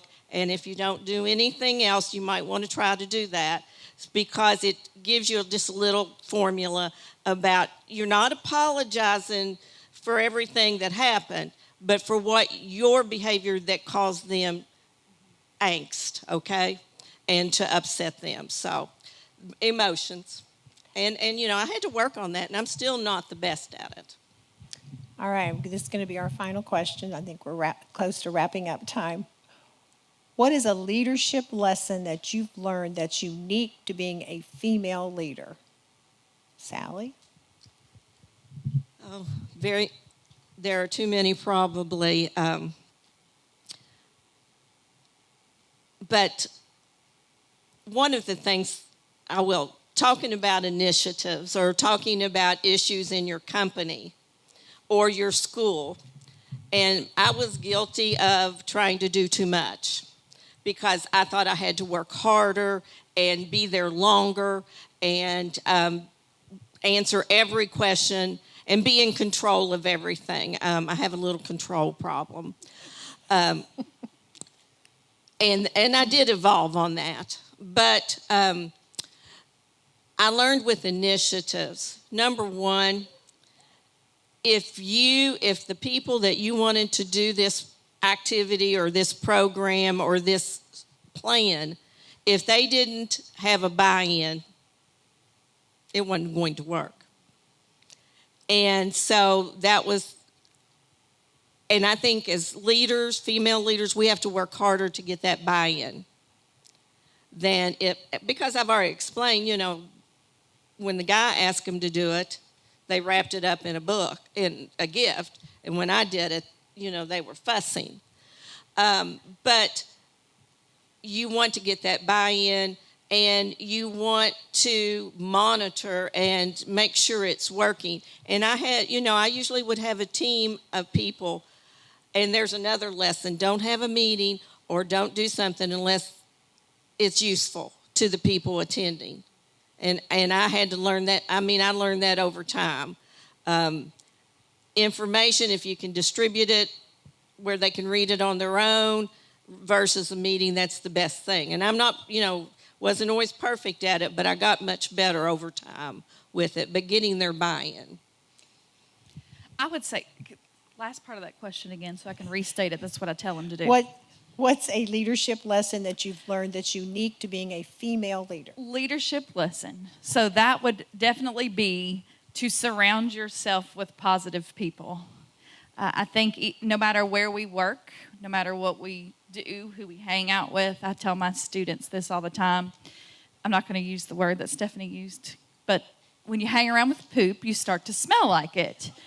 And so, when I first started in my career, and back then we had teachers' lounges. We don't even have that anymore. But they said, stay out. Don't go into the teachers' lounge. Because it's, they were probably in there talking about Sally, not, she wasn't my principal, but you know what I mean. They were talking about our principals. So that to me was surrounding myself with positive people. Now, as I've gotten older, we at school have over 65 teachers. So there's 65 personalities. So I think for sure in leadership would be to surround yourself with positivity, positive people that can bring you up. As FCS teachers, we are predominantly female. We call it our girl tribe. We do have some men, but is that we build each other up. We certainly do that. So surrounding yourself with positivity. All right. Well, I thank both of you today for sharing all of this information and these ideals that we can all strive for, and thank all of the speakers today. And Miss Casey's approaching us, so thank you.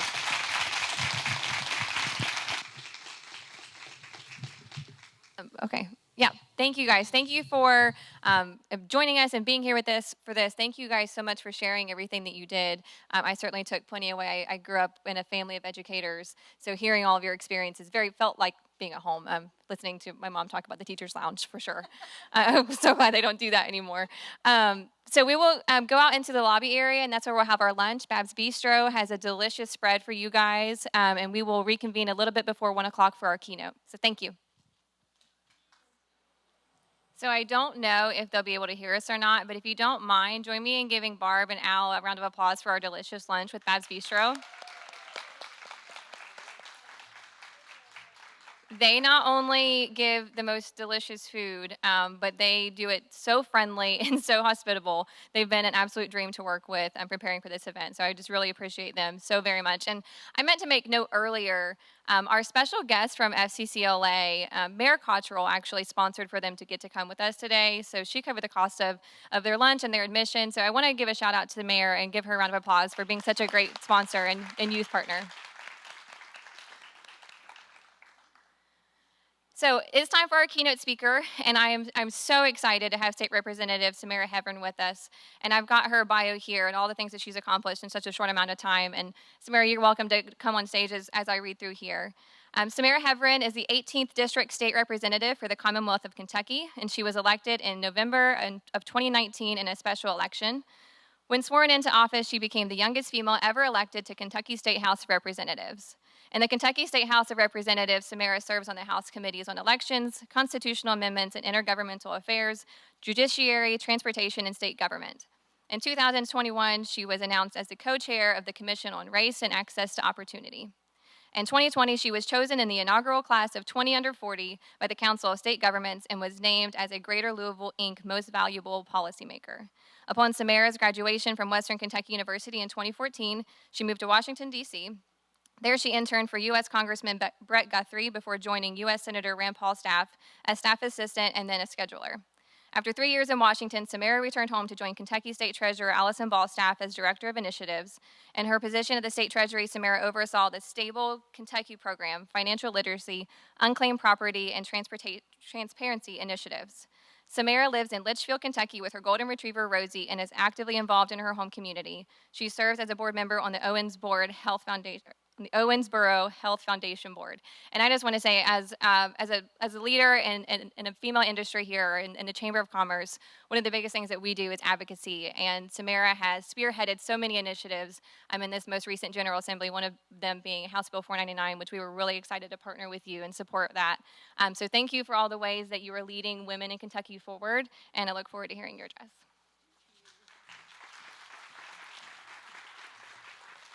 Thank you all. Thank you all so much. I greatly appreciate Casey inviting me today. I came from Litchfield this morning, so it's about a 3-hour drive with a time zone. I'm on Central Time, which I call God's country time. But very glad to be here with you all today. Thank you very much, Casey, for the kind introduction. It has a lot of stuff in there, so I'm not going to try to repeat it. But really, I just want to share with you today kind of my journey of becoming elected and what I try to do to help other women in leadership roles. So I was born and raised in Litchfield, Grayson County. I was raised by a single mama and my grandma. My mama, her name was Barb. And I really try to take that with me everywhere I go. I've recognized that when we're in positions of leadership, we really have the opportunity to try to relate to people and maybe be a voice for people that aren't always represented. You know, that's not something popular you want to talk about, or your parents being divorced or being raised by a single mom. But it's something I really want to try to make sure that kids understand as they are going through high school and middle school, and even as an adult, how important it is to acknowledge those things. I was speaking to a group a few weeks ago with the Kentucky Electric Co-op, the youth tour, they came to Frankfort. And I was talking about being raised by a single mom. And whenever you give speeches, you always wonder, oh, like, what is someone going to latch on to? And sometimes I cuss a little bit, so usually kids get a laugh out of that. But they really latched on to being raised by a single mom. And a girl came up to me and she said, will you record a video and tell my sister that things are going to be okay, because she became a state representative and she's really nervous her son's not going to turn out to be anything. And it just made me so sad, because I was like, why do we have this conversation in life that, well, because you come from a single family, like, you're not going to be anything. And so anyways, you know, that's a big part of me, and so that's something I really try to take with me as I go through being a state representative. And what I was raised is that I could do anything a man could do, which helped me very much in 2019 when I became elected to the Kentucky State House of Representatives. So as Casey mentioned, I was in Washington, D.C., and I came back to Kentucky, and I worked for Kentucky State Treasurer Allison Ball, and I really did a lot of her political stuff too. But I remember the day that my predecessor resigned from office, and, you know, he resigned, and everyone was like, who's going to run? Who's going to run? And something that Treasurer Ball always talks about, too, when she speaks to groups of women, is that women never just assume that they're ready to run for office. They have to be asked to run. And I'm like, oh, so I'm sitting here thinking, like, I hear this speech over and over because I'm always with her. And I'm like, that can't be true. Like, you know, if I got asked to run, I'd just do it. Well, the opportunity came for me to run, and until someone asked me to do it, I didn't think I was able to do it. Because I was like, gosh, I'm 27 years old, and what experience do I have? And that was a lot of stuff. That was a big question in the campaign. What experience does she have? And I ended up coming back and saying, I've got a lot of experience. I've been in Washington, D.C. I've been in Frankfort. I've already been able to testify at my age in front of committees. What more experience do you need other than the other person running against me who is a retired educator? And so it's really something I encourage all of you all to do is change your messaging. Sometimes things are going to come at you and it's going to be very negative, but spin it around to a positive. And when I became elected, I became the youngest female ever elected to the Kentucky State House. And I remember my very first day, I walk into a committee hearing, and I hear someone say, oh, that's Representative Heavrin. And I was really feeling myself. I was like, heck yeah, like someone cares who I am other than my mom. And I walk in, and Senator Jimmy Higdon, he looks at me, he says, oh, are you our new intern for the session? And I was like, oh, I mean, that was a real, like, deflate. And I was no longer feeling myself. And I was like, what have I gotten myself into? And so someone was like, no, that's your new colleague, Jimmy. And so he jokes with me now. He's like, Samara, if you would just get gray highlights, you know, you'd really look older. And then I had another colleague, Jerry Miller from Louisville. He came up to me one day and he said, Samara, I have socks older than you and ties. Like, I have grandkids like your age. Sometimes it's really hard. And I looked at him and I said, Jerry, I have nothing as old as you. And there was nothing ever said about it again. He never. And so, it's kind of saying, I get asked a lot, is it hard being a young woman in Frankfurt? And it could be. It could be very hard, but I don't let that define me. I say I can do anything that anybody can, and if I'm set out on an adventure to do something, I'm going to do it. And so when you have that type of attitude, you're going to get a lot more accomplished. So when I became elected, it was really a season of I had to learn that the grass is greener where you water it. A lot of my friends are like, "Oh, this is so cool! You're in the state legislature. You have got this title of youngest woman ever being elected. Like, how awesome! Like, you're living the life. I'm so jealous." And I was sitting there, and I was back in Litchfield, where I grew up, which is wonderful. But I had left to better myself, and then come back home so I could better my community. But it was also everything came down, like everything crashed down right after a session, because it was like, okay, I just bought a house, COVID just hit, and as we all remember, COVID was zero fun for the last 2 years, but especially in the beginning when you didn't know anything going on. So I really didn't have time to sit there and go meet people, because as we know, women aren't always friendly, and so when you're trying to find friends as an adult, it makes it a little awkward because a lot of my friends from high school had left, had gone out to do other things. And so I felt very alone, and I felt in a very dark place because I kept saying, I had to resign my job from the Treasury whenever I became elected, and I didn't have a job. Everyone kept saying, "Oh, you're so young, you're so smart, you're a state representative, everyone's going to want you." And so I just thought, okay, it's going to work out. And so I was supposed to get a job in Grayson County, and I didn't because basically I was a young female, and they wanted someone that had different body parts than what I could provide.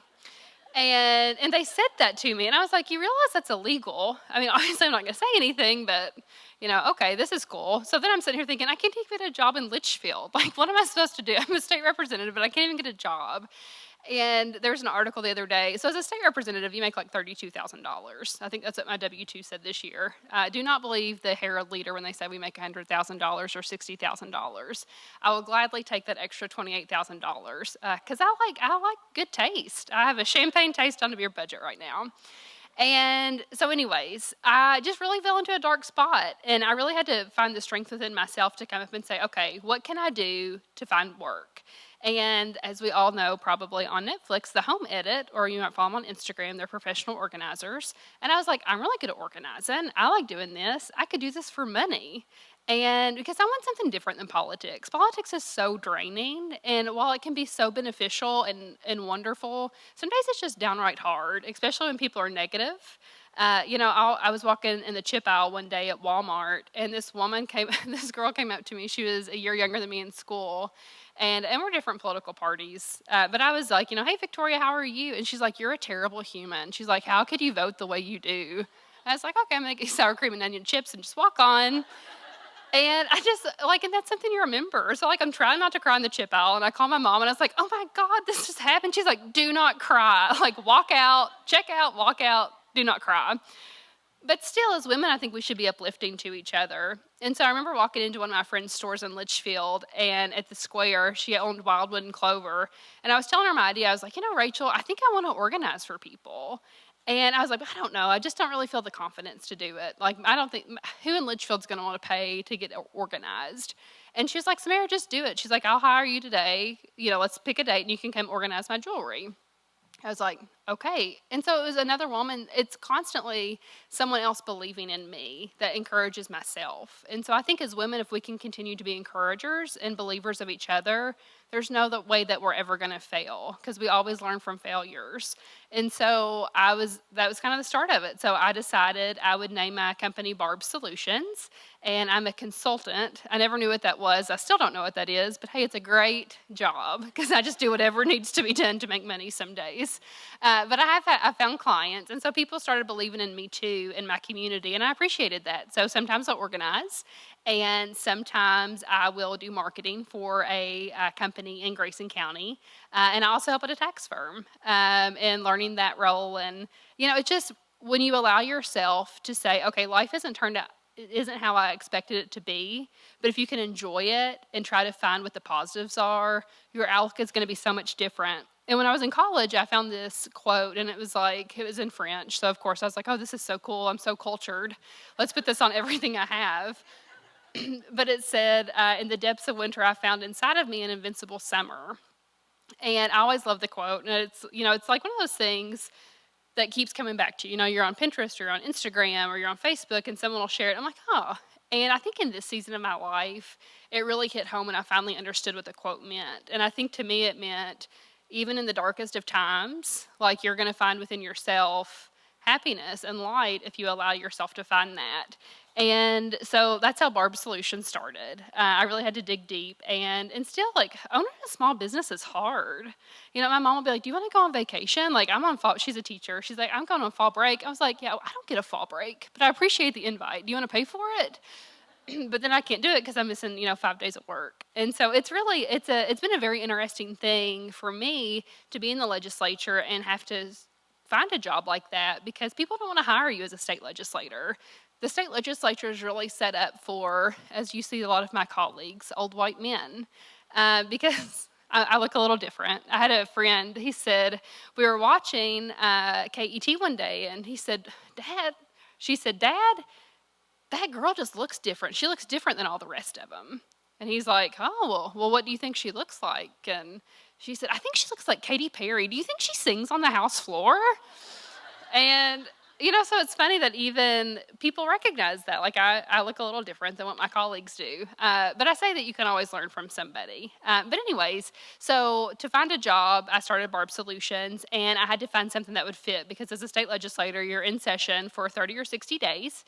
And so that's 3 or 4 months out of the beginning of the year. And then you have meetings 7 to 10 days out of the month. So find an employer that will say, okay, I can't be there until April 15th. And honestly, you need a break. And if you're in an election cycle, you can't be there until May 17th because, you got to go campaign. And then I need 2 weeks off. So if I could work like 2 weeks every month out of the year between May and December, like that would be cool. No. So you got to work for yourself. So anyways, but I feel like I've found so much growth in that. But I look around and I think about my mama, and I think about my mom, and I think about all the females in my life that really encourage me to do these things. Because if we're not doing it for ourselves, who's going to do it? And I want to kind of talk, when I was talking to Casey about what to talk about, I wanted to share a few stories of just, other than being young, what it's kind of like to be a woman sometimes in politics. And I remember I was in Grayson County for a meeting, and I get there a few minutes late. That's kind of my style. Who's on time? Like, there's a meme, and it was like, I was meant to be a queen. I'm never on time. I was like, oh, I am. I sent it to my chief of staff when I was in D.C. He didn't find it very funny. So anyways, I show up a few minutes late, and there's men all around the table, and they had me sit in the audience. And I'm looking, and I'm like, and it just pissed me off. I was like, here I am, the only female in the room, and you put me in the audience because you don't think I deserve a spot at the table. And I got really mad because I was like, what's the point in me even serving if I don't even have respect in my home county? Like, what can I do to change this?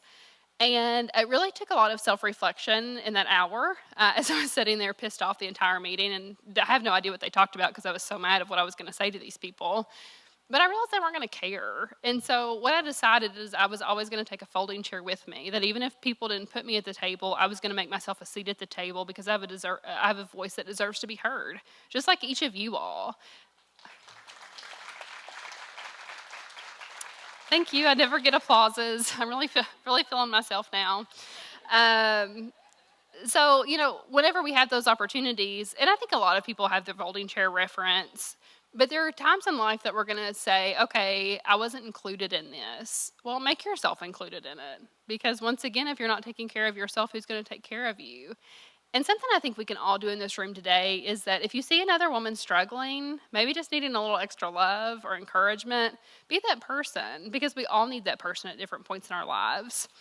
Bring the folding chair for yourself, but bring it for another woman too. And another way that I've really tried to help women as I've become elected is I've tried to focus on issues that are women-related. And so Casey mentioned House Bill 499, which was a bill that was a chamber priority, and it was a child care bill.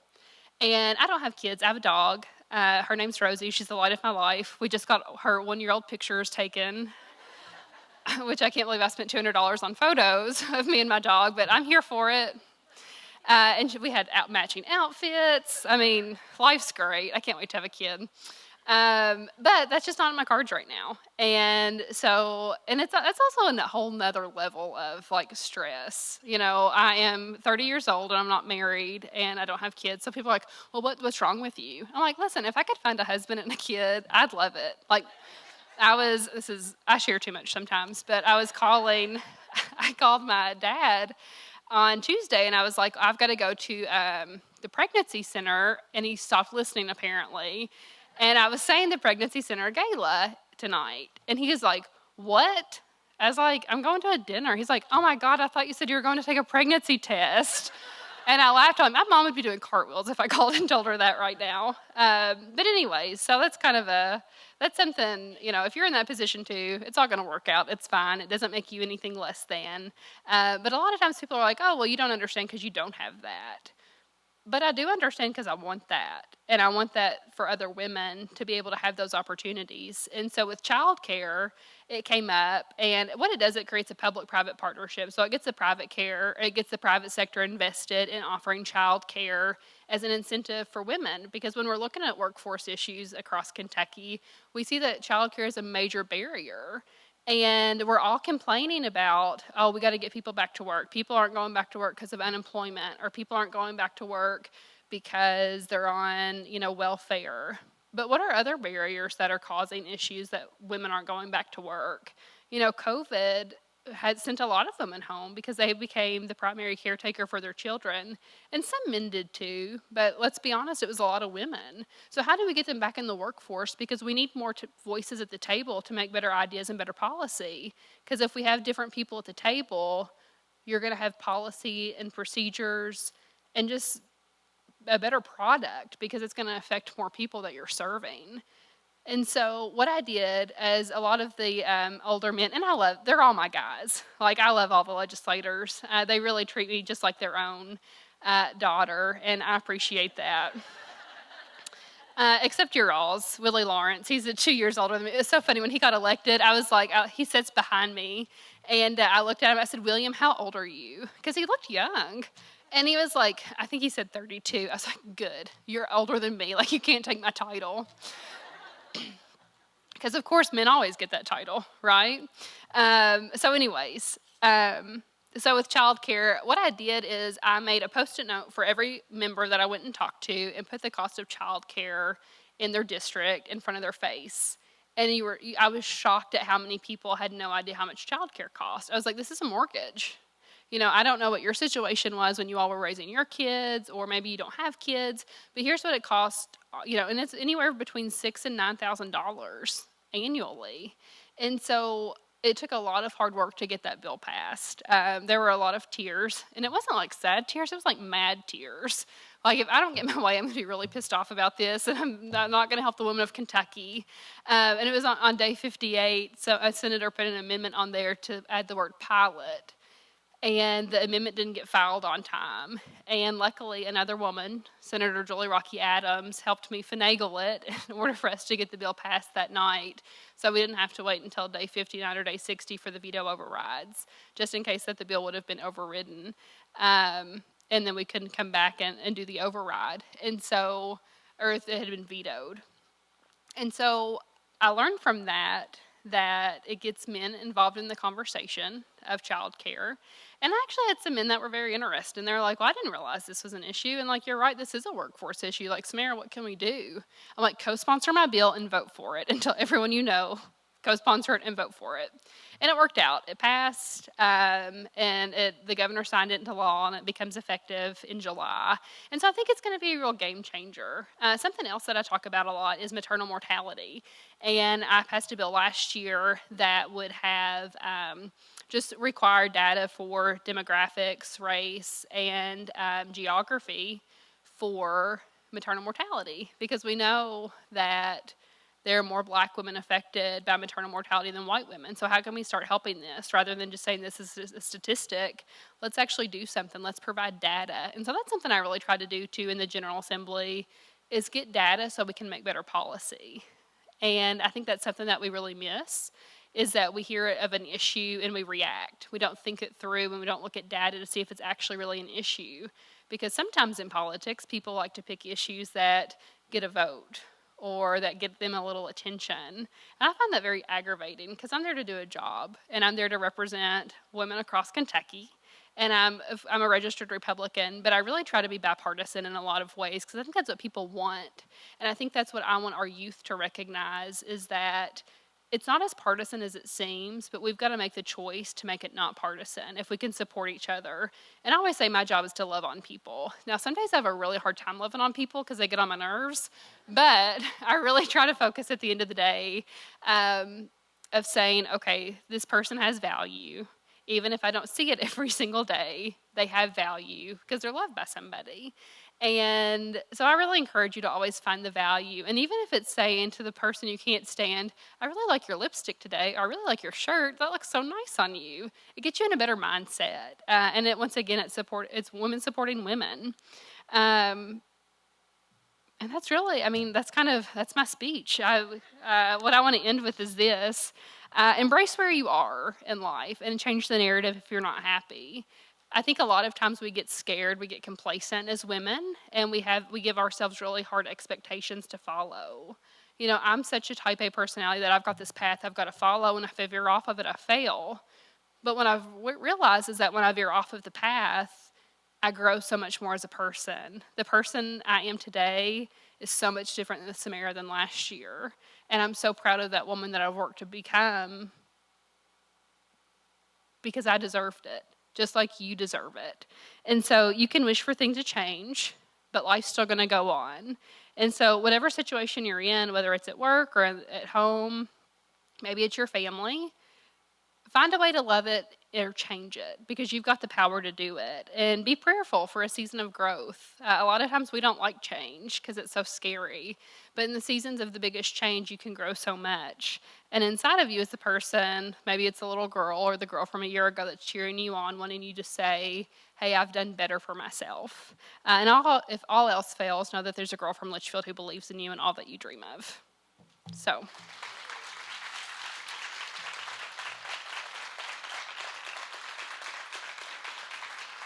And my watch is dead, so I don't know if I went over or under. Awesome. Yeah, I can. Wow, I didn't think I could talk for 27 minutes. I apologize. Actually, I don't. Women shouldn't apologize. Thank you for listening to me. So does anyone have any questions by chance? Don't be scared. Okay.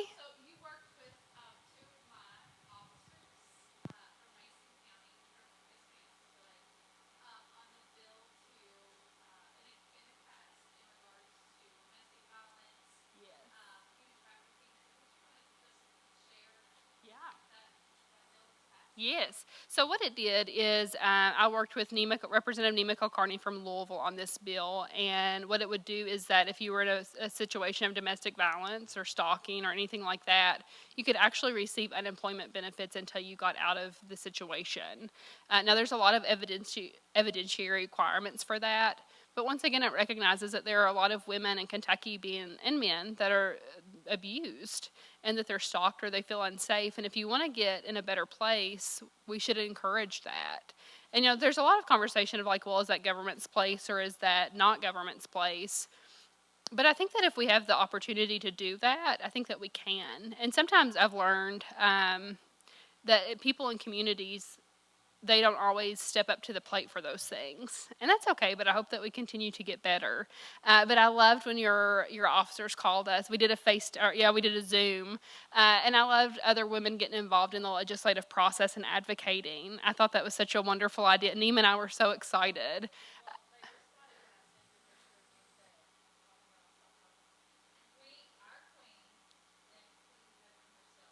Oh, well, thank you. I appreciate that. And I think you should. I think when you look back at your life, who mentored you and who loved on you a little to get you to where you're at?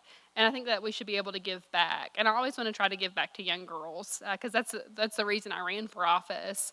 One was to give back to my community, but for other young girls to recognize that they have a voice in government and they've got a place at the table. So thank you. I appreciate that. Any other questions? Yes. So it creates a public-private partnership for employers to be able to offer childcare. And so what it is, we based it off of the benefit cliff. And so kind of if you have the state median income of $56,000, you get a 100% match. So let's say as a small business as Barb Solutions, which I hire myself, I can't afford anybody else or the workers' comp insurance. So what I would do is say I want to start offering childcare as a small business or as a private sector industry. And what I would do is say, okay, I'm going to give you $500 a month towards child care for your expenses. And this state fund, I got a $15 million appropriation. It would match that dollar for dollar if you make the state median income of $56,000 or less. If you say you make 66 or 76, it would bump that down and you would get like an 80% match.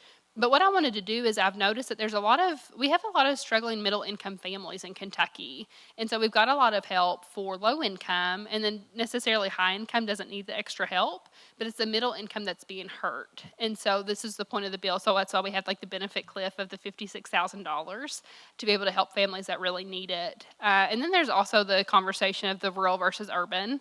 There's a lot of concern of, okay, well, is Louisville going to get all the money, or is Lexington? Because I think that's our biggest divide in Frankfort. It's not Republican or Democrat, it's rural versus urban, because so many people don't understand the difference.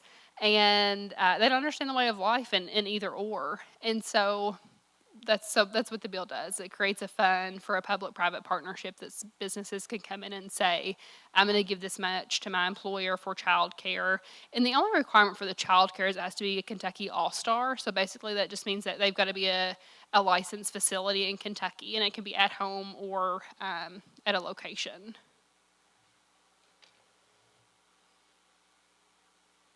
Yes.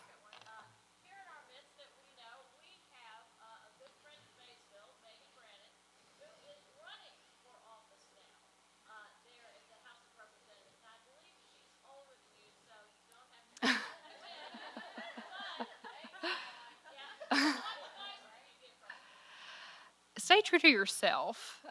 First off, I cannot get involved in any state house race. Sorry, I'm going to give that little disclaimer. Stay true to yourself. I think that campaigns are really hard, and there's a lot of opportunity that you can go negative. I never talk about my opponent, and I think that's something I always talk about what I can do or what I've done.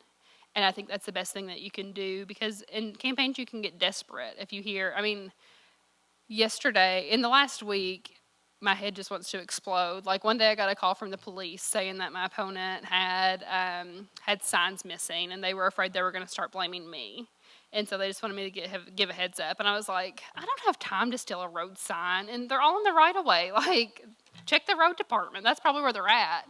But I think that there are times that you want to get desperate if you feel like you're behind. And so stay true to yourself and don't trash talk, because I think that whenever you trash talk, people are going to expect that from you in office, and that just doesn't get anything done. And so stay true to yourself and talk about what you can offer and what you can bring to the table. You're welcome. Anything else? Or anyone else? Well, thank you all very much. I appreciate you all inviting me today, and I hope you all have safe travels getting back home.